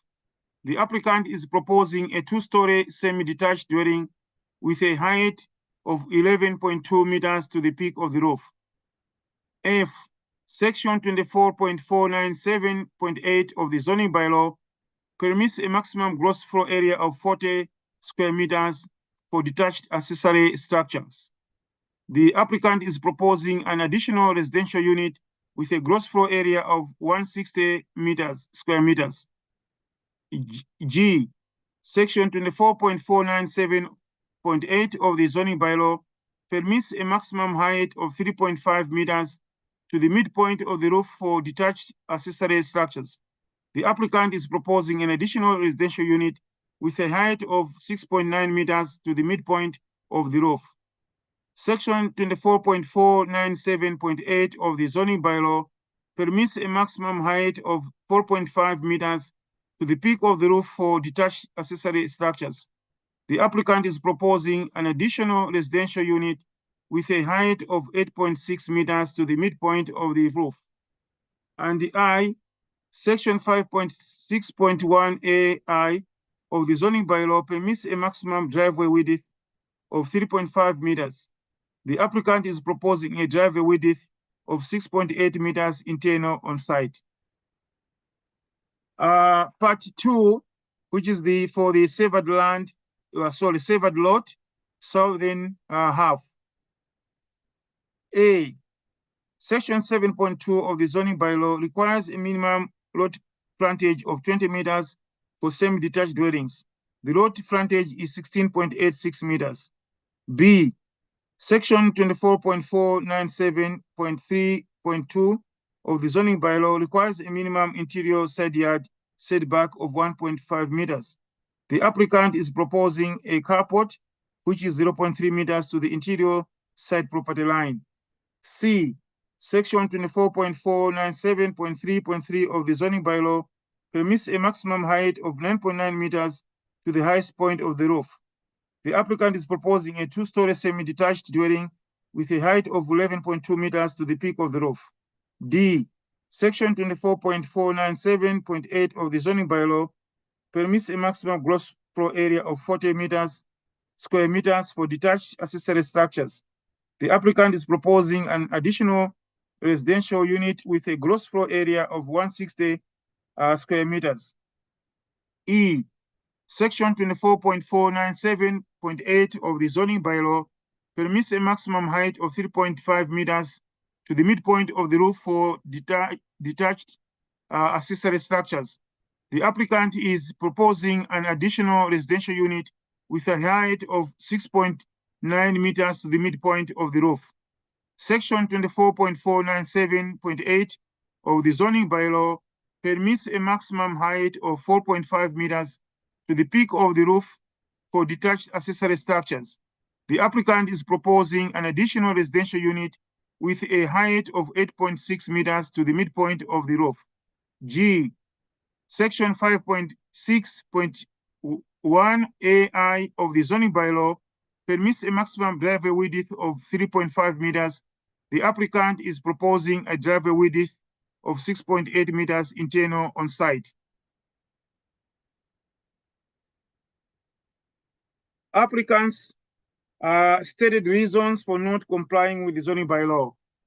As stated in the application form, in effort to increase density and housing units on this subject property, the proposed residential development requires minor variances.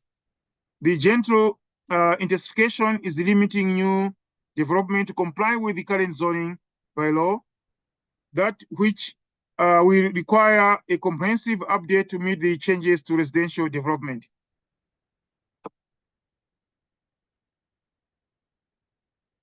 Public correspondence. We have 4 supporting letters. We have 2 opposing letters. In conclusion, planning staff believe that the requested variances meet the 4 tests of the Planning Act for granting minor variances. Staff recommend approval of the requested variances subject to the 13 conditions outlined in the staff report. This is the end, and this is the application. So again, first one I read was the consent application. The one which I've just finished reading is the minor variance. And we are going to look at these applications together, since the minor variance applications, the approval are conditional on the consent application being approved. Now, do we have the applicants or agents who want to speak to this file? I have here 2 names, Joseph Campitelli and Marcelo Pocinelli. Do we have these the owners or agents here? And if you would provide us your name and then your address, full name, first name, last name, and then your address, please.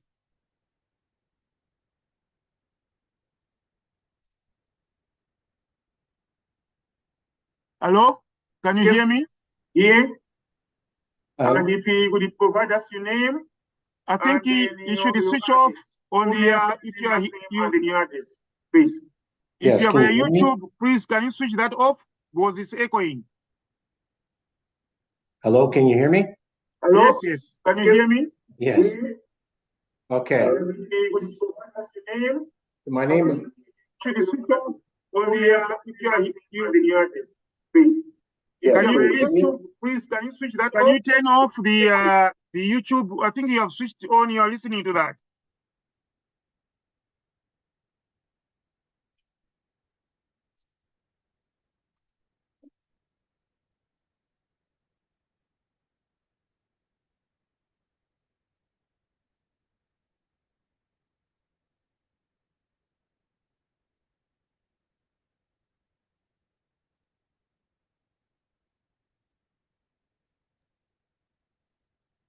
Luke, can you hear me? Yes, we can hear you. Yes. Okay. It's unfortunate. I just gotta find where the volume here is a bit low without that on. I will do my best. My name is Joseph But we are Campitelli. hearing you very clearly. Don't worry about this. We are hearing very clearly. Thank you. Yeah. My name is Joseph Campitelli, the agent and architect representing the project. Okay. I'm here with, my address is 10 Burr Oak Avenue, Unit 3, Markham, L6C0A2. Thank you. I'm joined also by the owner and applicant. Name is Marcello Bolsonelli. My address is 83 Industrial Parkway South, Aurora. Okay, thank you. So do you have you want to speak to you file? Do you have a presentation or you have comments or anything you have? We're here to hear from you. Okay, no. Okay, sorry about that. So I'm having a little bit of technical difficulty here. I apologize.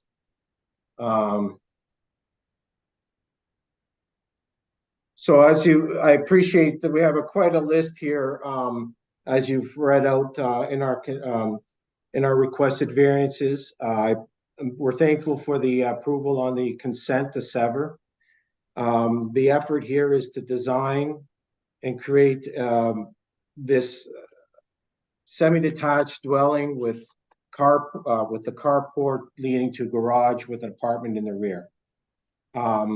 As you've read out and confirmed that you've received 4 letters of our support.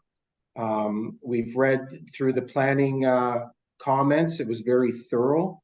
It included many aspects of our application and responsiveness to the community and within the zoning. I believe that it also confirmed how we also meet the 4 tests of the zoning. This moment, I'm available for any questions. I don't want to take more time from the committee at this moment by repeating anything that you have already explained. I'm hopeful that the materials that we've provided demonstrate our proposal, and I'm willing to make myself available to answer questions or concerns. Okay, before we go to the delegates, I just want to make sure you understand that first I read the consent application, and then I read the minor variance application, and we are handling these together. So in terms of your presentation, is basically only both. And when I'll be asking the public delegation or the members of committee, they will be talking or questioning, providing questions or asking clarification on both applications at the same time. And then after that, so first will be the public, and then later on the members of the committee. That's what we're going to do all together. But when it comes to make decisions, we'll start with the consent application. After that, then we'll move to the minor variance application. Okay. I just want to make sure you understand that info, that because you mentioned that a little bit of problem with the audio. I apologize. Thank you, Mr. Chair. No, it's okay. It's just to make sure that you appreciate what is happening and you know it. I don't want you that you say, "Oh, I didn't hear what they were saying. I didn't hear what the process." I'm actually connecting all these wires so I can hear. I got the speakers now where I can hear you much clearer now. So thank you very much. Thank you, thank you. Now, do we have any delegates? Probably delegates, Peter, for this file, these two files? Through you, Mr. Chair, we have two public delegations. I will let them in now. Our first delegate is David Devine. He will be calling in, and we also have another delegate, John Silverthorne. Okay.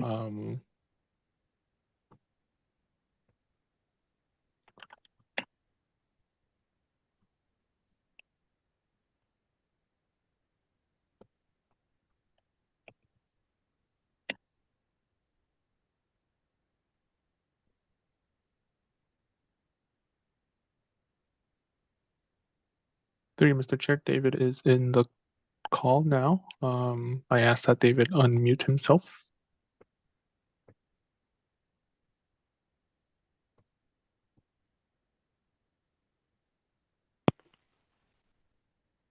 Hello? Hello? Oh, excellent. So if you can let us know your first name, last name, and your address, please. David Devine, and it's 20 Wells Street. Okay. Go ahead. Chair. Good evening, members of the Committee of Adjustments, 2776 Ontario Incorporated, all other interested parties. We're in the middle of a housing crisis. The need for more and better housing for people across Ontario is something that every community needs. In our neighborhood, that means density. However, we are also in the middle of a climate crisis. 30% of global climate. In building proposals, we should consider ways to reduce that. Building what has already been built and building mindfully for the future. Neither of these are part of the current proposal for. To my knowledge, the present brick structure on the site is still structurally sound. Neither the previous two owners demolishing a usable building is a waste of resources in both destroying it and building a replacement. Further, the proposed buildings and the accompanying paving of much of the lot will create a large amount of hard surfaces that can, as well as shedding of rainwater either onto properties or into the municipal water system, instead of environmentally containing it on. Thus, I would urge this committee to reject. Not mean that I am opposed to the severing of this minor variances in general. I do not abide by NIMBYism, and I do not wish to sacrifice the good for the perfect. So I would not make this critique without an alternative in mind. Now I suggest the lot, being severed side to side, could be severed. The structure could be renovated, retrofitted, or even expanded, similar to 53 Wellington Street East, parking provided on its current driveway. Your portion of the lot could then have access through the driveway or laneway along the south side of the property, and instead of the proposed pair of in-law suites, larger building, both in height and footprint. In these buildings would remain a green space usable for lawn, garden, or other vegetation. We have adjustments for the opportunity to. I would encourage all parties involved to be part of this solution, not just to our housing crisis. It is in this phase, planning phase, greatest savings in both money and material can be found. The image that I'm now seeing on that projected, this is I've posted based off of the drawings that have, with a severance across driveway on the right-hand side, which would be the north, and the current and the suggested construction back of the building that is, as well as a simple square building, which that would be up to the.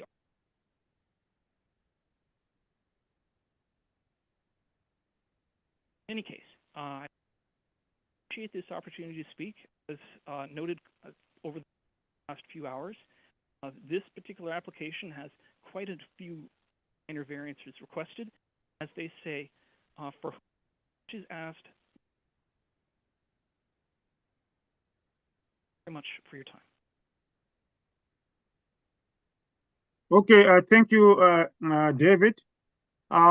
Just for transparency, I just want to mention to you that sometimes you are not hearing your cutting, but the good thing is, as I saw, you are actually reading your position letter, so I was able to follow, and I want to assure you that you have not missed anything because the committee have your position letter, and as you are speaking, in some cases we're not hearing you, we're able to read.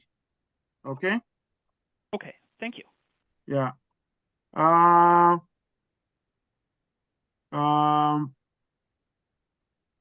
Anyways, so do you have any questions? I know you read this. Do you have any questions to the owner or the agent? Well, I suspect that in response to any question, knowing architects, having worked with them, would have likely considered other as previous other designs, and this was. I suppose the only question I would have is the building, the current building, does it need to be demolished? I said, I believe that is a wasteful step. Did you hear his question? I know in some cases it was like cutting and so on. Did you hear it? Are you able to answer? Yes. Okay, please go ahead. Okay, well, thank you very much, Mr. Chair, and through you to the proponent, or the delegate rather. So yes, so I can answer a few of the issues he's brought up. But the first question that he's asking is about the condition of the existing house. It is well over 100 years old. Previously, we estimated the home being constructed in 1926. Rubble foundation, severe moisture damage, mold. The infrastructure within the envelope, even though it may look sound at this moment, is not a sound building through our professional opinion, and through the owner upon purchase and their due diligence on the existing house. It did not render any sort of salvage. We're not looking to demolish things within the community that are rightfully, stable in nature. But if we're going to speak about environment and sustainability, there's nothing about a home in this condition that wouldn't take more energy, more reconstruction, more costs, that would involve something that is unaffordable. We're looking to, bring better value, bring, something that's not an eyesore to the streetscape, something that brings development and, a value to everybody within the street. Our ambition isn't to overdevelop something. We are kindly respecting and taking, I guess in some cases, advantage of the new bylaw 23, and looking to improve and put better homes together within certain limitations, without creating something that was out of scale. We did our best. We did look at several options. So the idea that we looked at different versions on how to divide and separate the lot into a severance or consent to sever idea. This was the simplest and direct, and especially for servicing. Part of our requirement is going to be, the erosion sediment control plan, lot grading, connecting to services, life and safety on this property, without negotiating around different existing structures that are outdated. They're falling apart. Septic is destroyed, like the water is underrated. So the owners are going to be forced to upgrading a lot of things on this property to make it streamlined. And for its longevity and lifetime, speaking to environmental costs and long-term planning, this serves better for the community and our environment. So, you know, this sort of goes back to his first comment on global climate change concerns. We share the same concern. I wouldn't be proposing something that would take more energy than you know, if we can find a better path forward. The second comment there about using the building, we explained our position, our understanding of the existing structure, and this is something that is should not be undermined just by, you know, a view on the street or knowledge of a past discussion. Rainwater, all this control of site engineering is our responsibility along with the town engineering. So we've received comments and are prepared to move forward with, you know, granted that we're given permission to move forward with the proposal. This is going to be an ongoing, probably first requirement and part of our conditions to satisfy the town engineering for rainwater, for swales along property. The diagram that was presented to you, you know, graphically, I can understand the intent. However, it omits things like, you know, swales, proper clearances that we need to even arrive around the existing structure. So there's limitations that we found with a larger structure right smack dab in the middle of the property. So therefore, it didn't really serve our ambition to try to you know, put this inclusion of additional units on the street. A lot of, unfortunately, and I appreciate your patience and time going through that list, Mr. Chair, of variances. A large portion of the variances stem from the consent on reduction of property, and it's you know, sort of spin off from making a smaller lot out of a larger lot that would have otherwise been infill, single family. So I hope that answered the question. Okay, thank you, Mr. Campinteri.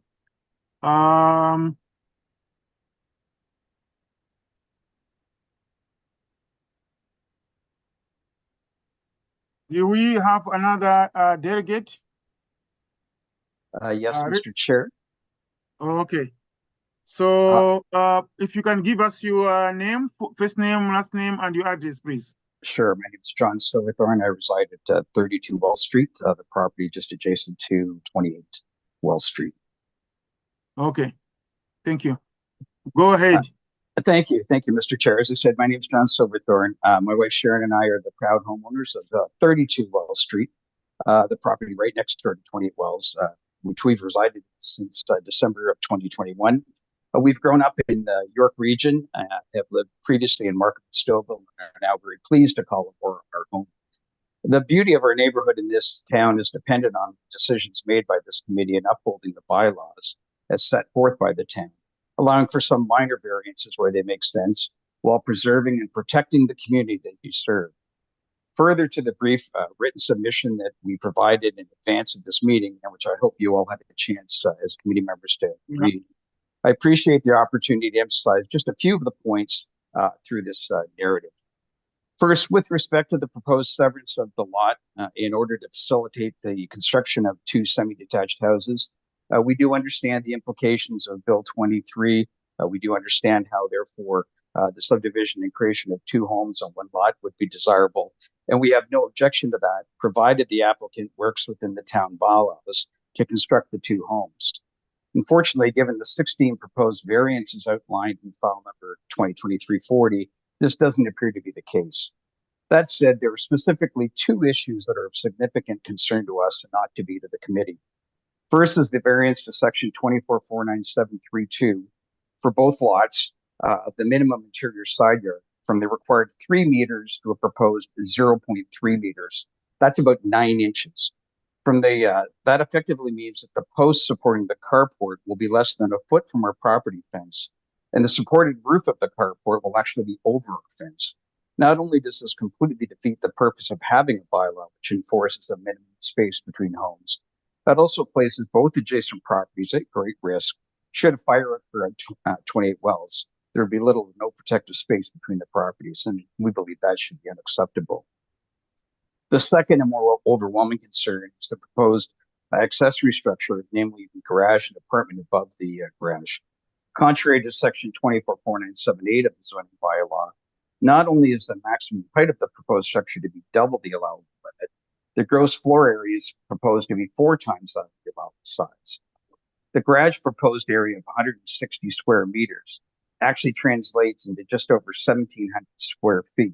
And for any of you that have been at Wells Streets, and a number of you probably have been at Wells Street, since we are quite a popular spot, in particular through the summer months, many of the homes on Wall Street are less than 1,700 square feet. So effectively, what the applicant is proposing, given there were 2 such structures with the 2 houses, is the equivalent of 4 times 4 homes to be built on 1 piece of land, which currently supports a single family. This also well exceeds the lot coverage maximum of 40%, as noted on the application. Again, this should be unacceptable to the committee. We appreciate the applicant is looking to build 2 homes, and I've had an opportunity to speak to Marcello in particular, that are in keeping with the look and feel of the neighborhood, but we believe it's only reasonable that they do so within the zoning bylaws, should the committee accept the severance of the 2 properties. On that basis, we would recommend that the committee reject the current application. Thank you for your time, Mr. Chair. Thank you very much, John. So you made your presentation, and so on, and we have, I think, your opposition letter. Do you have any specific questions you want to ask the agent now, or just your presentation is okay? It's fine.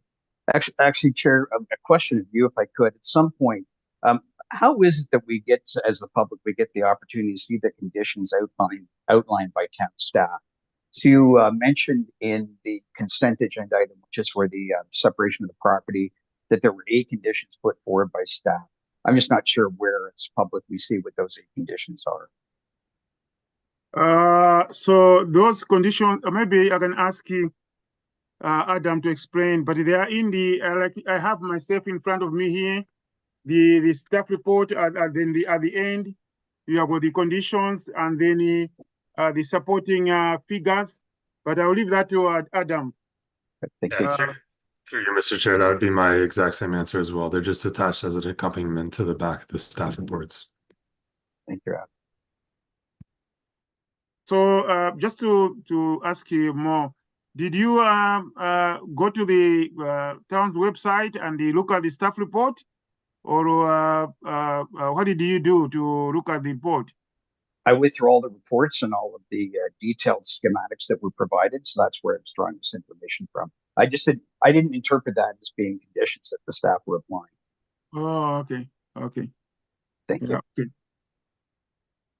Yeah, so there are conditions in there, and there are for consent, there are 8 conditions.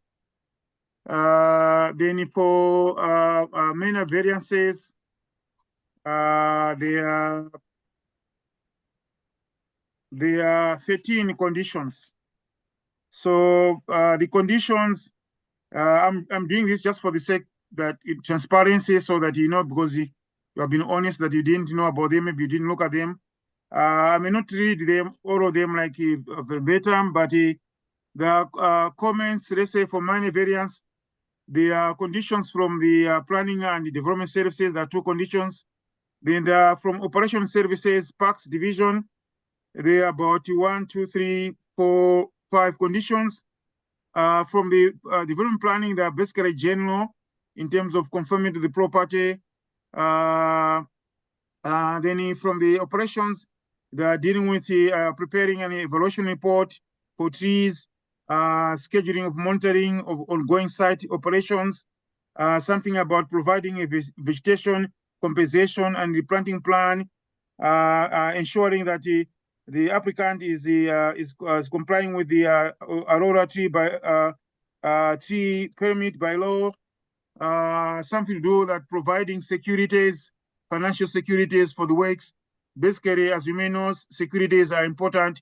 If let's say the applicant fails to do some work, then the town is able to use those securities to do work to rectify some deficiencies, things like those.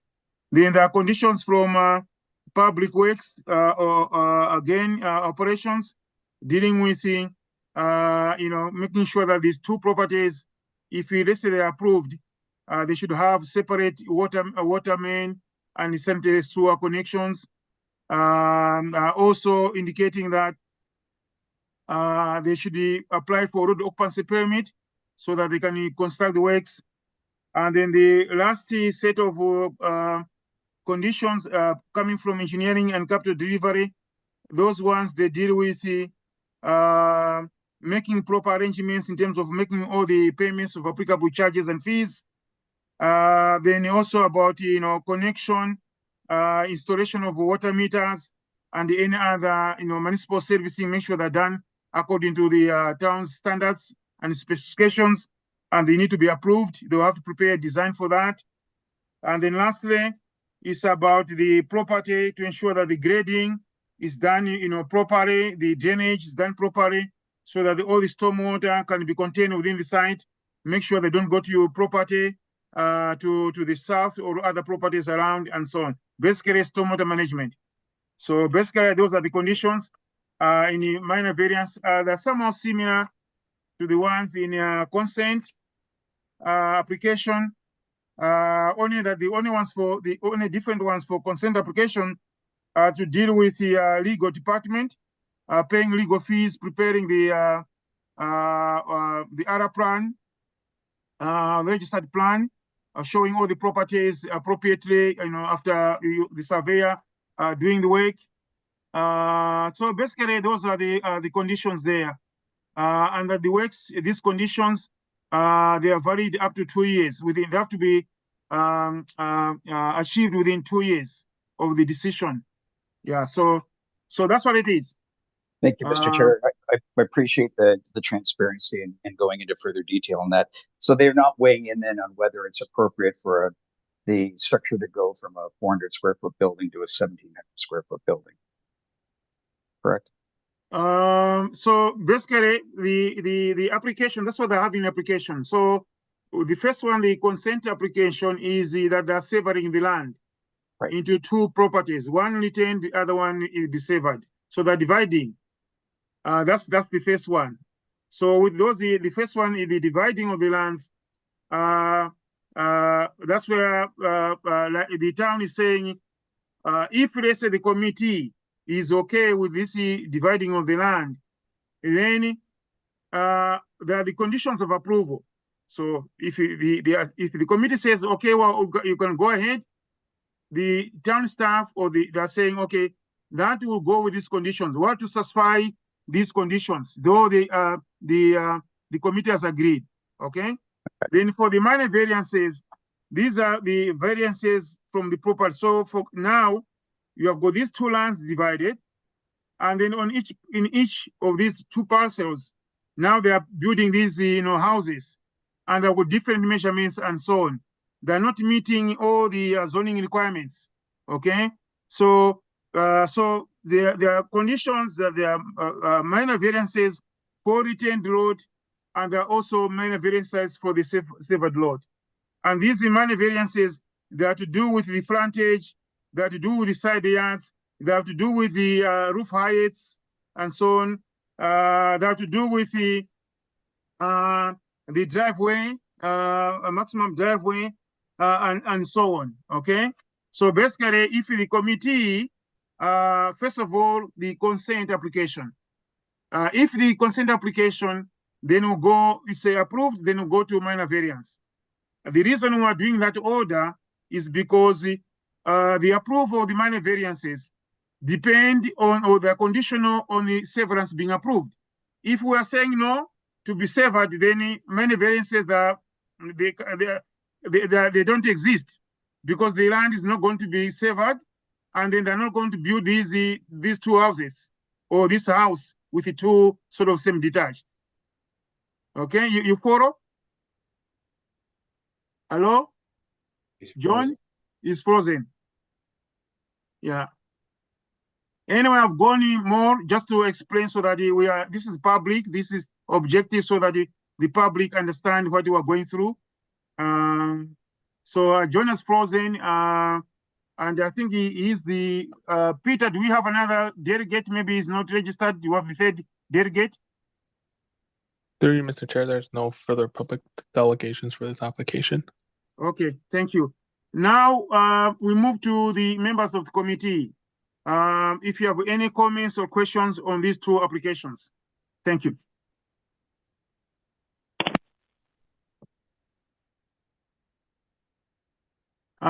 Michael.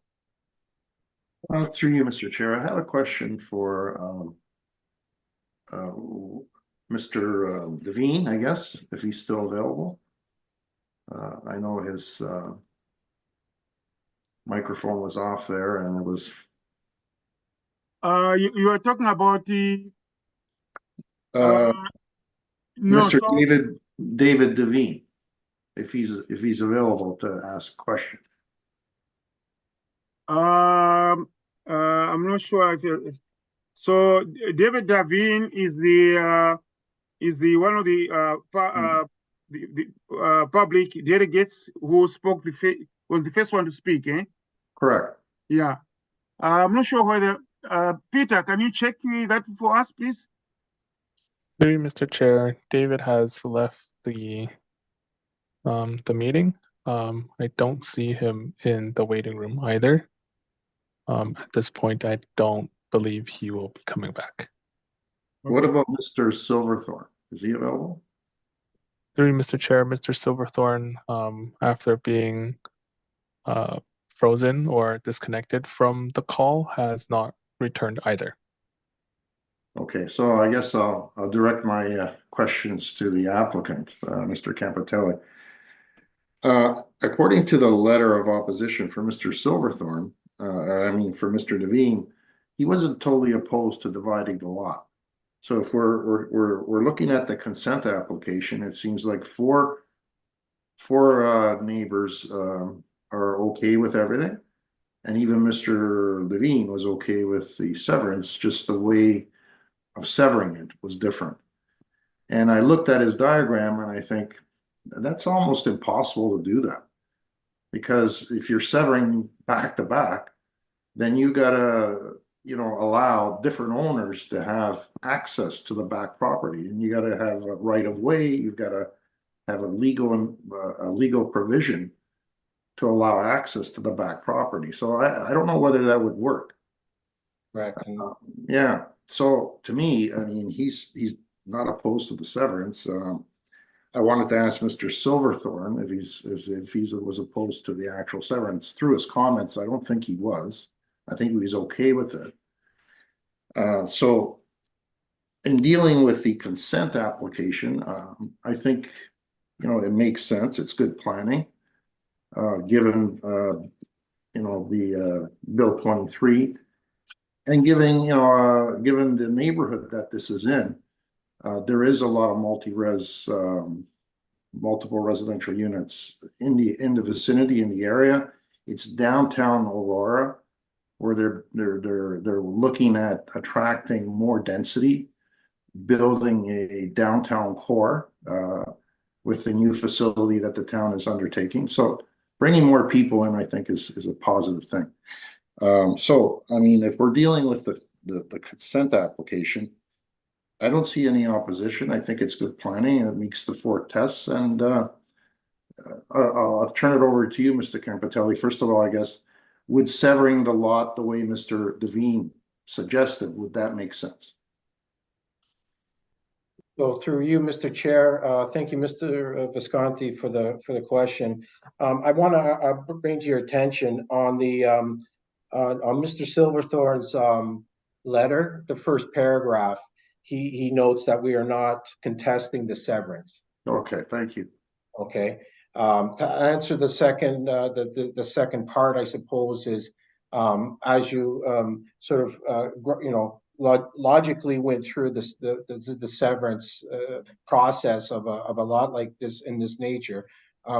We did go through that process of how this land could get divided. And what happens is we have a legal issue on conveyance. There's the conveying of property, the easement of different ownership. These are going to be two owned privately homes. Also, the massing to try to incorporate what we're trying to do on the property would overscale in the rear of the lot, therefore causing a bigger problem with rear yard issues, exposure, as you will. And we're also limited on side. We'll still have variances. You still will have side yard, rear yard setbacks, and it becomes a flurry of issues with that direction. So we're trying not to go against the grain too much, but by way of a clean severance, and through our experience, is a very sort of efficient way of looking at a property when developing in this nature. Thank you for that, Mr. Campitelli. I have no further questions with regards to the consent application. I'll reserve further questioning or comments when we get to the variances. Thank you. I heard the both the delegates are back. Maybe Michael, you'll have the opportunity to ask them. Peter, are you able to have? I think Michael had the question for David. Are you able to bring David in? Do you still want to ask that question, Michael, or not? Sure, I'd be willing to ask Mr. Devine that question. Okay. Or Mr. Silverthorne. Mr. Chair, both Mr. Silverthorne and Mr. Devine are both back in the call. So I guess the question to both of you, as regards to the consent application, both of you are saying that you're not really against the severance. Is that correct? Yeah, look, Michael, I think we understand the requirements what the province is after in terms of densification. And I think it's reasonable.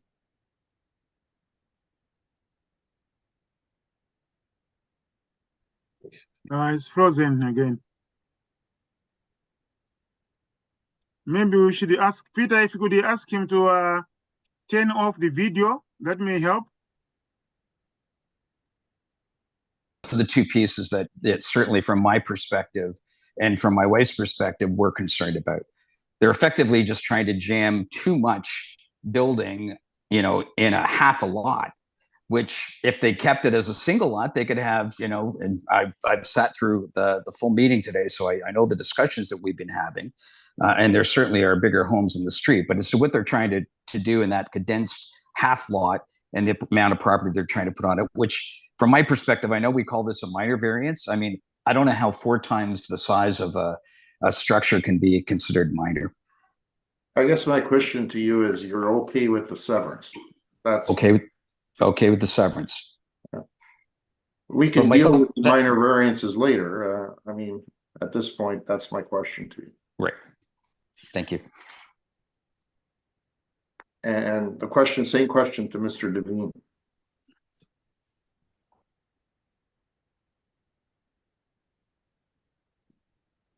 As the chair indicated, these two articles.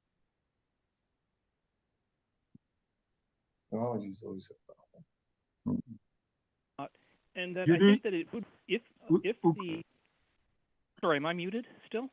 No, you are hearing it, but the volume is very low. I've actually increased my my volume here, but I'm not sure about the other members. Maybe you increase your volume on your computer or laptop or whatever you have. You may hear him. Landline. It's a through the chair. It's a landline phone, so that might be part of the problem that we're dealing with. I'll try to be brief, and I'll try to be as loud as possible. There is a way that it could be severed front to back if the current building is irretrievable.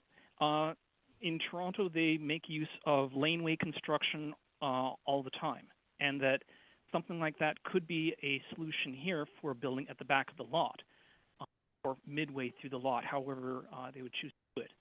But in principle, no. In response to the question, I am not opposed to the severance. Okay, thank you. So maybe Mr. Campitelli can explain to you why there's legal ramifications to conveying the two separate lots as you have suggested. I'll attempt to try my best here, through you, Mr. Chair. If we're going to compare examples to prove a point, the Laneway House in Toronto is access. There's two streets. There's a laneway and there's a front of a house road. They're both directly connected to a street. This does not apply in this circumstance. We have a large commercial property to the rear, to the west of our lot. And therefore, it's not a simple layout in which to direct, within that kind of context. Secondly, as I explained through Mr. Chair and to the committee, there isn't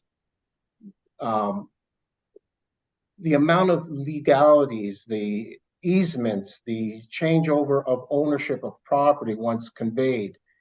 The conveyance plan, the draft plan in that alone would be much more difficult and complicated, and we would still have the same amount of variances for the massing at the rear of this property. It's not attractive to us as a professional, and we wouldn't consult and advise an owner in this nature either. However, we did exercise our best judgment in dividing the land to best yield without overbuilding. And I'll take this opportunity to speak to Mr. Silverthorne through you, Mr. Chair. One, when we get to it, we can speak to the variances. However, massing, he takes advantage of a very large massed home and went through variances on that property. If we're going to compare, I'll have a discussion of comparison. So if Mr. Chair gives us the opportunity to debate that, I am fully able to with the documentation and support of the report through the planning department. However, we're speaking to the consent at this moment, and based on Bill 23, I don't believe the discussion isn't about coverage or gross floor area. It is waived, and the planning department, maybe Mr. Adam Robb can speak to this as well. It did cover this a little bit in the planning report, although it was very thorough, that we're looking at the things that would try to restrict things on setback and height and those natures, but not GFA or coverage. Thank you. I can see Adam, you want to say something or comment? Yeah, through you, Mr. Chair, I'll keep it brief because I think the general intent here is to go through the consent first and then maybe have further discussion on the variances. If that's your intention, I can speak now or later on the variance matters. No, we're speaking on both at the same time. Okay, certainly. So for the minor variances, I do want to specifically highlight for the additional residential unit components and specifically the variances with regards to maximum gross floor area and the maximum height. Those are part of our current zoning bylaw that quite frankly is out of date relative to the new additional residential unit legislative regime by the province. The current zoning bylaw standards are largely intended for your typical storage shed or rear garage type of accessory structure. You know, in terms of having an ARU framework now in place, you know, where the space has to be habitable, has to be livable, you have to be able to stand up in it, you have to be able to not bang your head on the gable slope. And then relative to heights, and then for the unit sizes as well, Bill 23 again is that superseding legislation that permits the ARUs as of right.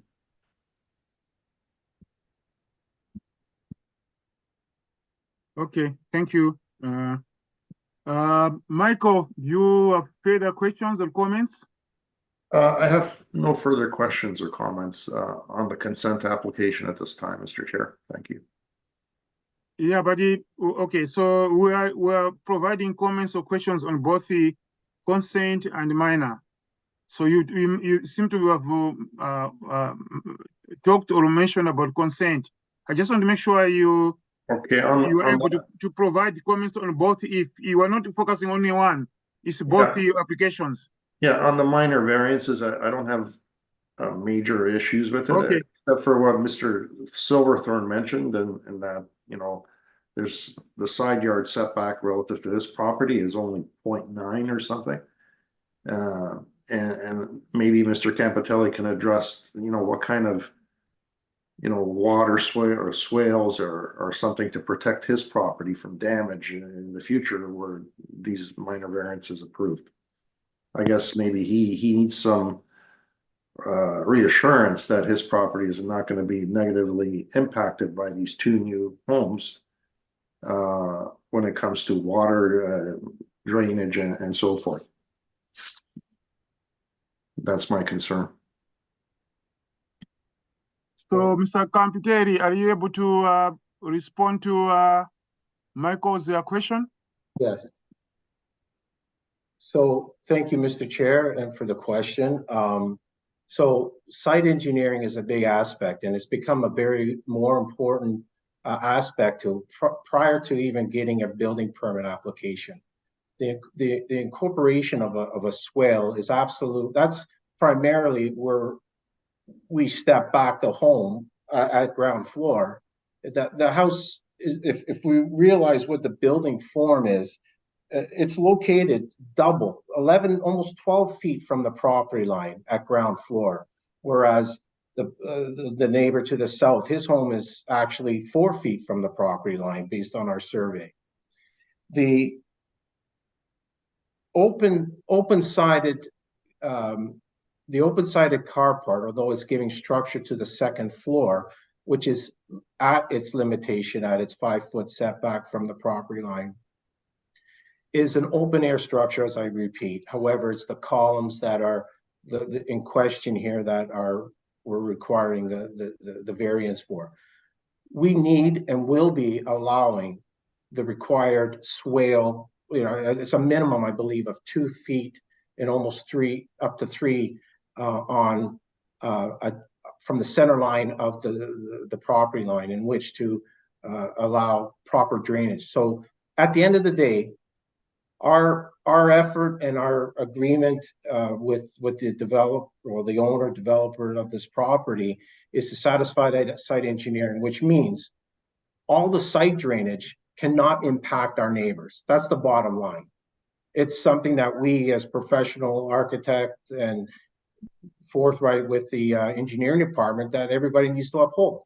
I see it every day, but I also see in every municipality the seriousness of water drainage. So if there's any comfort to Mr. Silverthorne, this is not something we're trying to push through with any kind of shoehorn, thinking that we're happy-go-lucky. Even a wall, as Mr. Silverthorne's house at 4 foot from the setback, has a limitation and may impact also water drainage because it's really not giving enough slope to a 5-foot setback requirement. And there's a whole discussion about the purpose of a 5-foot to a home because the wall also sheds water. We're having an open-sided carport where we're not shedding water. It's covered by our roof and gutters and to site to drain properly to the street. Okay, thank you for that. No further questions, Mr. Chair. Okay, other members of the committee? Any questions, Jane? Yeah, sorry, yes, I have some, a couple of questions about parking. I see on the drawing, this carport is called a drive-through. So that indicates to me that the rear buildings are going to drive through to park at the back. Is that correct? Or how is parking being handled? Well, we have a garage. We have a garage and carport at the back. So that the apartment or the secondary dwelling on that lot, we have 1 parking space for, and there's a tandem parking inside a garage to host the 3 cars. I can pull up a plan if you allow me to show you the layout. Yes, please, would appreciate, so it's clear to all members. If you are able to share or. Yeah, this one,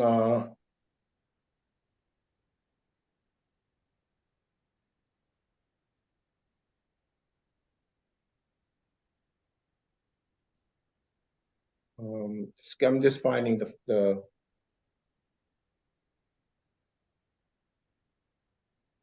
okay, so share my screen. Host disabled my participant screen. Oh, okay, so you have it there then. Is that correct? Yeah. Does everybody see that plan? Yes, yes, you can see that plan. Okay, so the plan on the right is the ground floor plan at site for the apartment to the rear, the garage and apartment above. So you'll see by way of the dashed triangles, 3 legal size parking spaces indoor.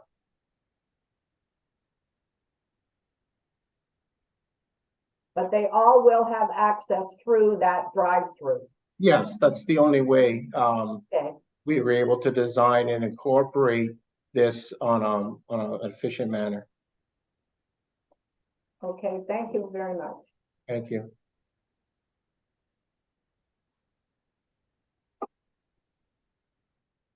Any other questions from Julian? I don't have any questions. Thank you. Okay. I have some questions. Actually, one of my questions, I think Michael touched on, is about the design of a swale to convey the runoff. I can see you have got the 0.3 meters, which is the 1 foot on the interior side. So my question is basically, how are you going to design a swale with a 1 foot distance? Unless especially I'm looking at it, you can have the EV traps and the downspouts or roof readers directed. You can move them around, go circle, and the discharge to the plant. But as you also said, you recognize you have got the wall, you have got rainfall falling, sometimes on the side, on the angle, hitting the wall on the sides. I don't know how you're going to decide. Usually the design of the load grading, you design away from the wall. So I'll just see, going in my mind how you're going to do that. Then I was also looking at the ones at the back, the accessory structure at the back. How is the runoff going to be conveyed?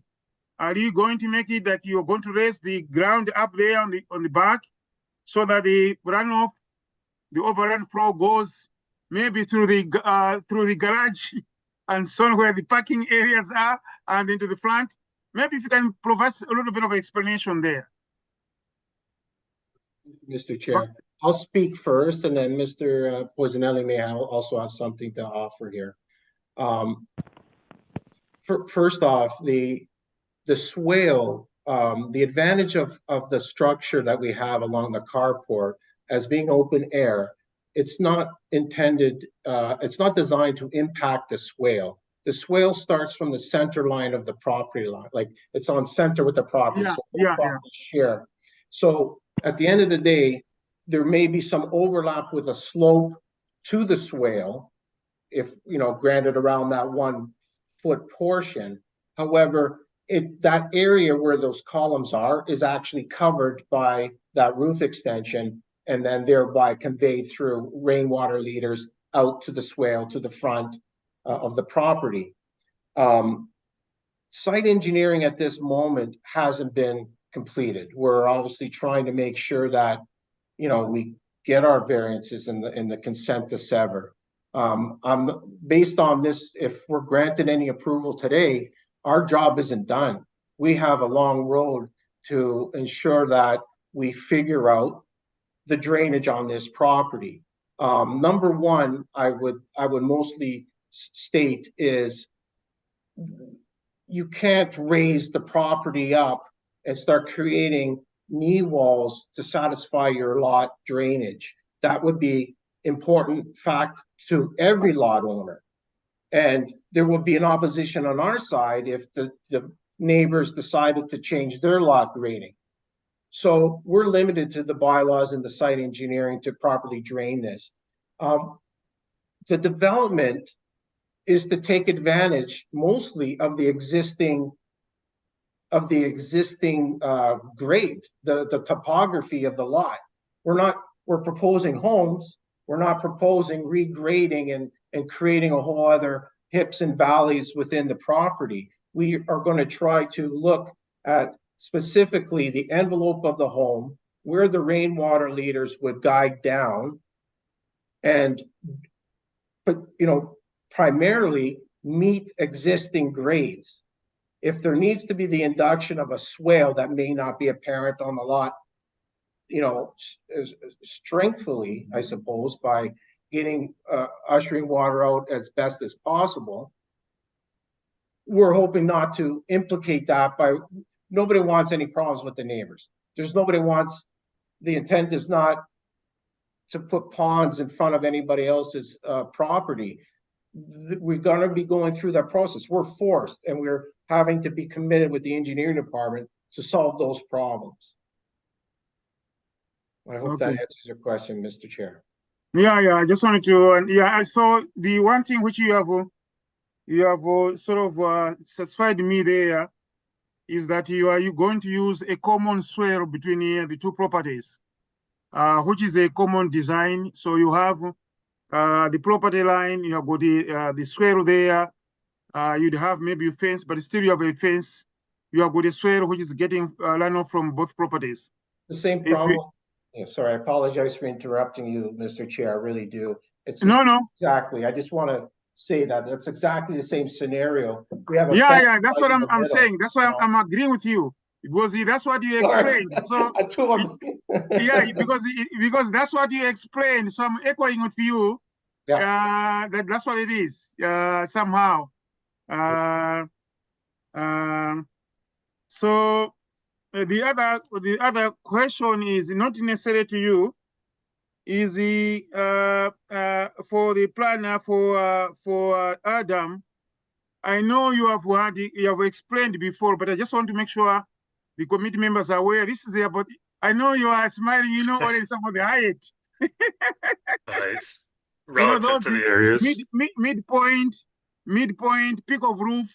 Just to make sure. I know there was an application you did, but just for the sake of the recap, so that all the members were on the same page, understanding what those highest mean.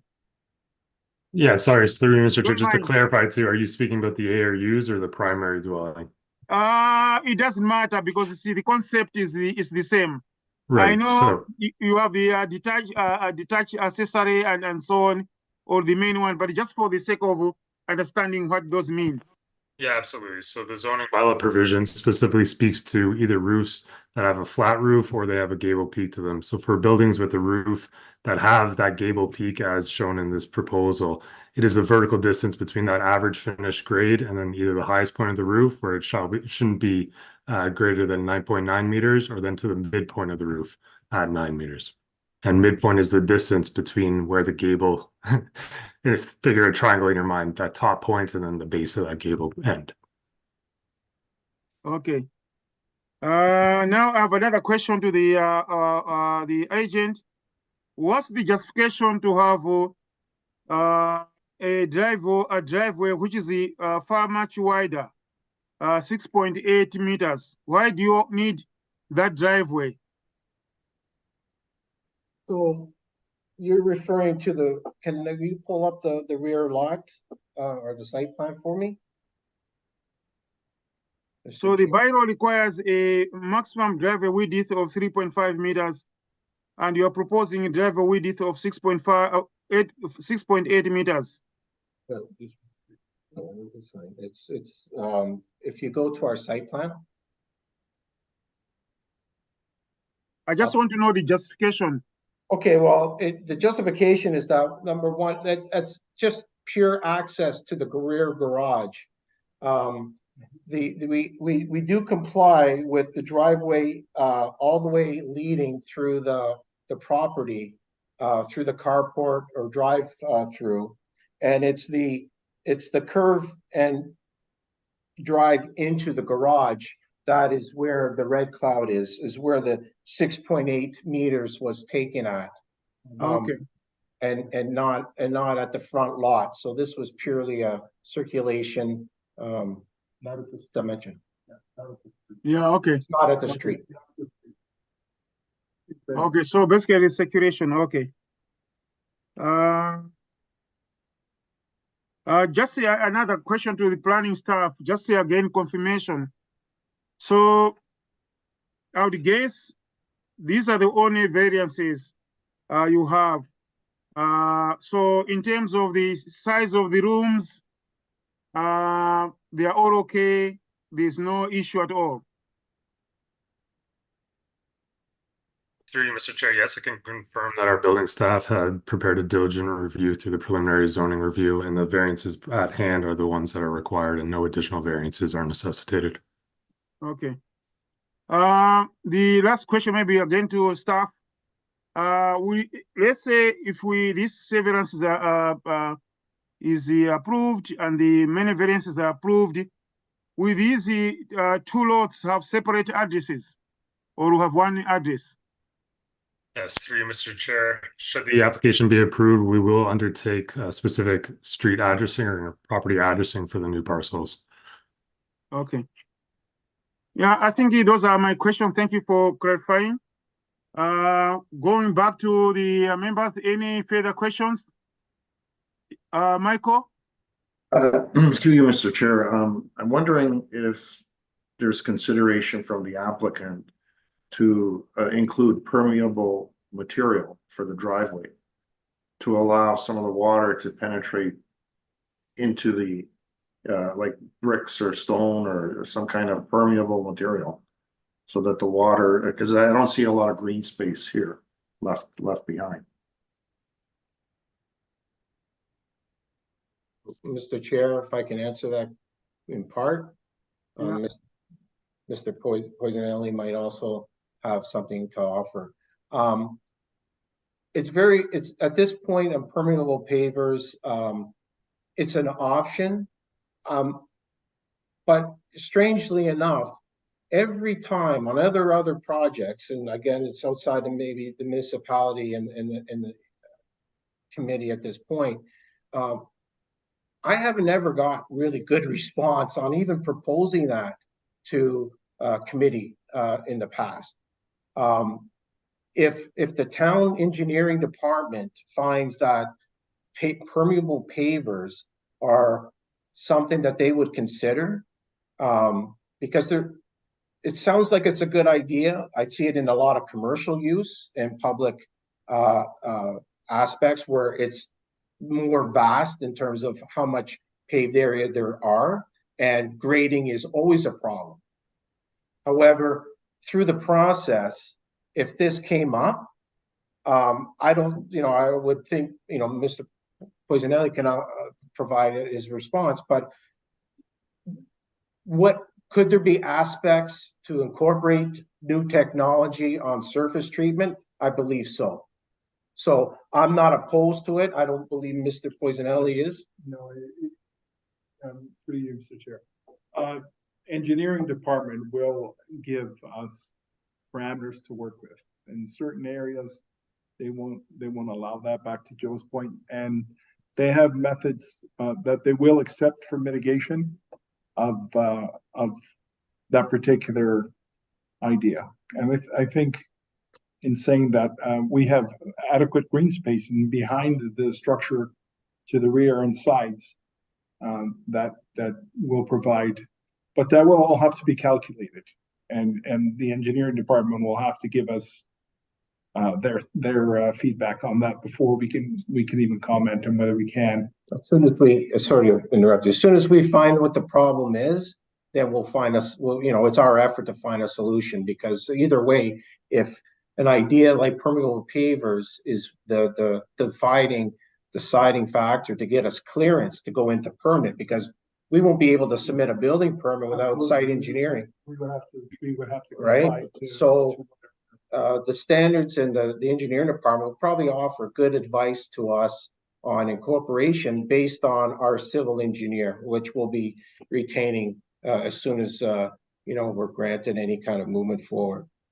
Yeah, the city of Markham always entertain permeable pavers in situations where, you know, properties were experiencing, you know, large driveways and green space was limited. So I just offer that as an opportunity for town staff and you guys, you know, for Mr. Silverthorne's case and Mr. Deveen's worries water. Yeah.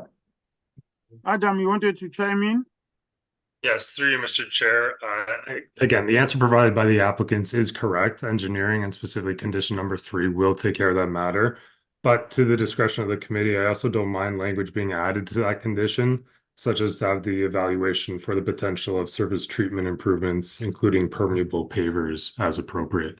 We can mold that into that condition as well at the committee's discretion. Which condition is it, in the consent or in The variance, the minor variance number 13 specifically. Oh, number 13, yeah, okay, yeah.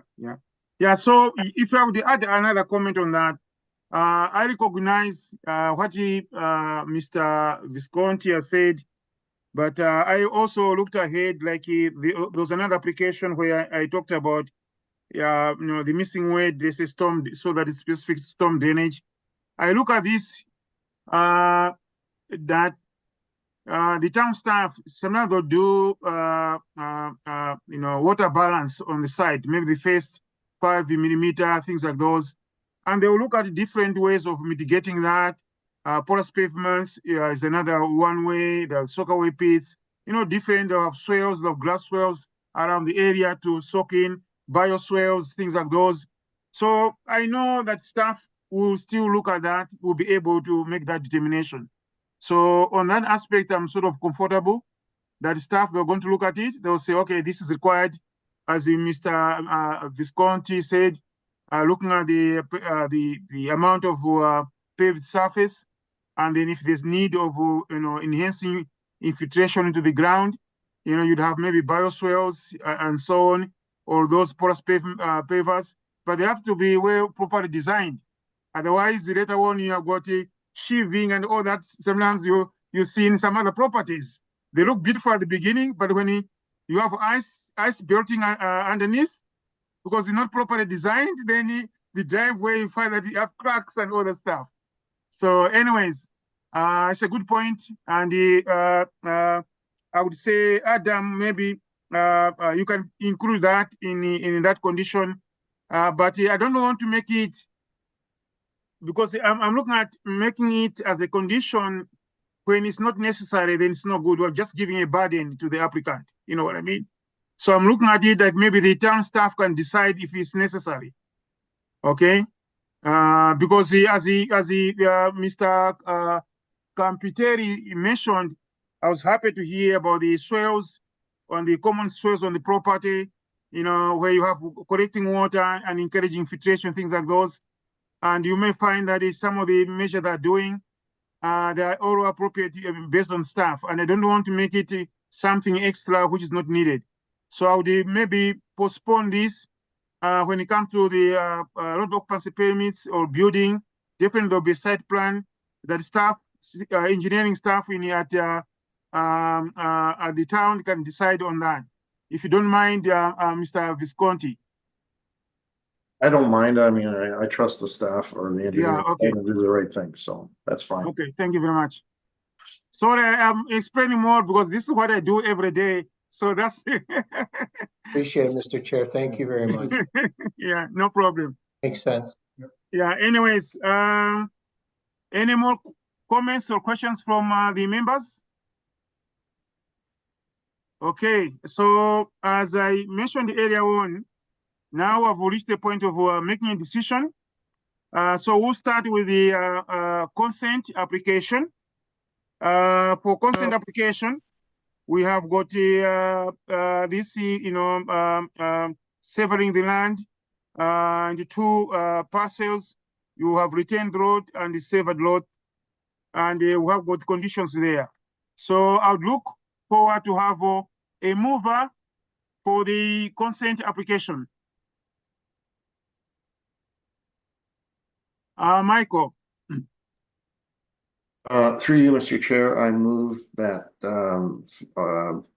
application C 2023-08, which is a consent application, be approved along with the conditions as provided by town staff. Do I have a seconder for that motion? Julian, all in favor of that motion? Motion carried. So your consent application has been approved by the committee. Thank you very much. So moving to the next one, which is the minor variance. And the approach to the minor variance is that we look at each one the way they are. We'll start with the, we'll look at each minor variance. So we'll start with the part one, which is the retained lot from A to I. And then after that, we'll look at part two for the severed lot from A to G. So we'll be voting, we'll have a motion for each, and then we'll have the voting. Or, and this I'm putting out to the committee, if the other approach will be, we can look at the retaining lot variances at once. If there'll be that, there can be that motion, and then we look at the severed lot variances also at once. Or the third option is we look at all of them together. So the last option of looking at them all together becomes an issue if there are some variances, maybe some committee members, they don't want to accept, and so on. So I'll ask the committee in general, should we look at each one, or should we look at the retained lots and then severed lots, or should we look at all of them together? And Peter, maybe you can chime in. Through you, Mr. Chair, as this application is brought forward as one application, the decision has to be made as one decision, not separated into two separate decisions. Yeah, okay. Okay, so that's the, any questions about the members? You understand this? You are going to have one motion, and that one motion, you will cover the whole application. So both the retained lot variances as well as severed lot variances. So, Jen? I'll give you a motion, Mr. Chair, that we approve application MV-2023-40, subject to the conditions in the enclosed report. Okay. Do we have a seconder for that motion? Michael is the seconder for that motion. All in favor of that motion? Motion carried. So this application, minor variance application, has also been approved by the committee. Basically, it's all the minor variances in this application. So both the part one as well as part two.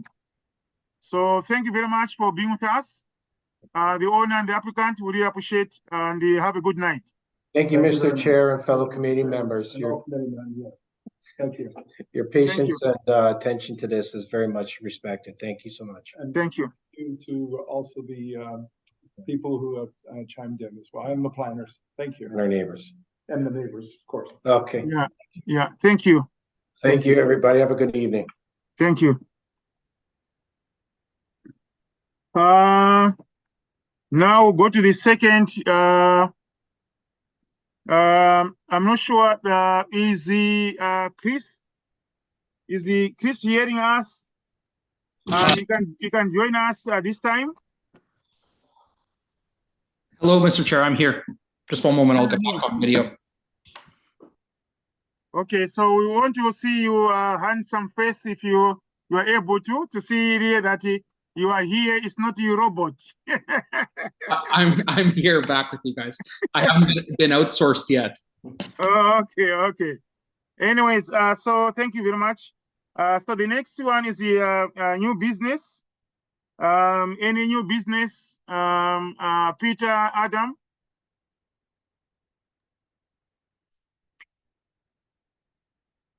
No new business on my end, Mr. Chair. Through you, Mr. Chair, no new business on my end. Okay, so then adjournment of the meeting. I'm looking for a mover. Julian. So the meeting is adjourned. Thank you very much, the committee and the town staff. This was a long one.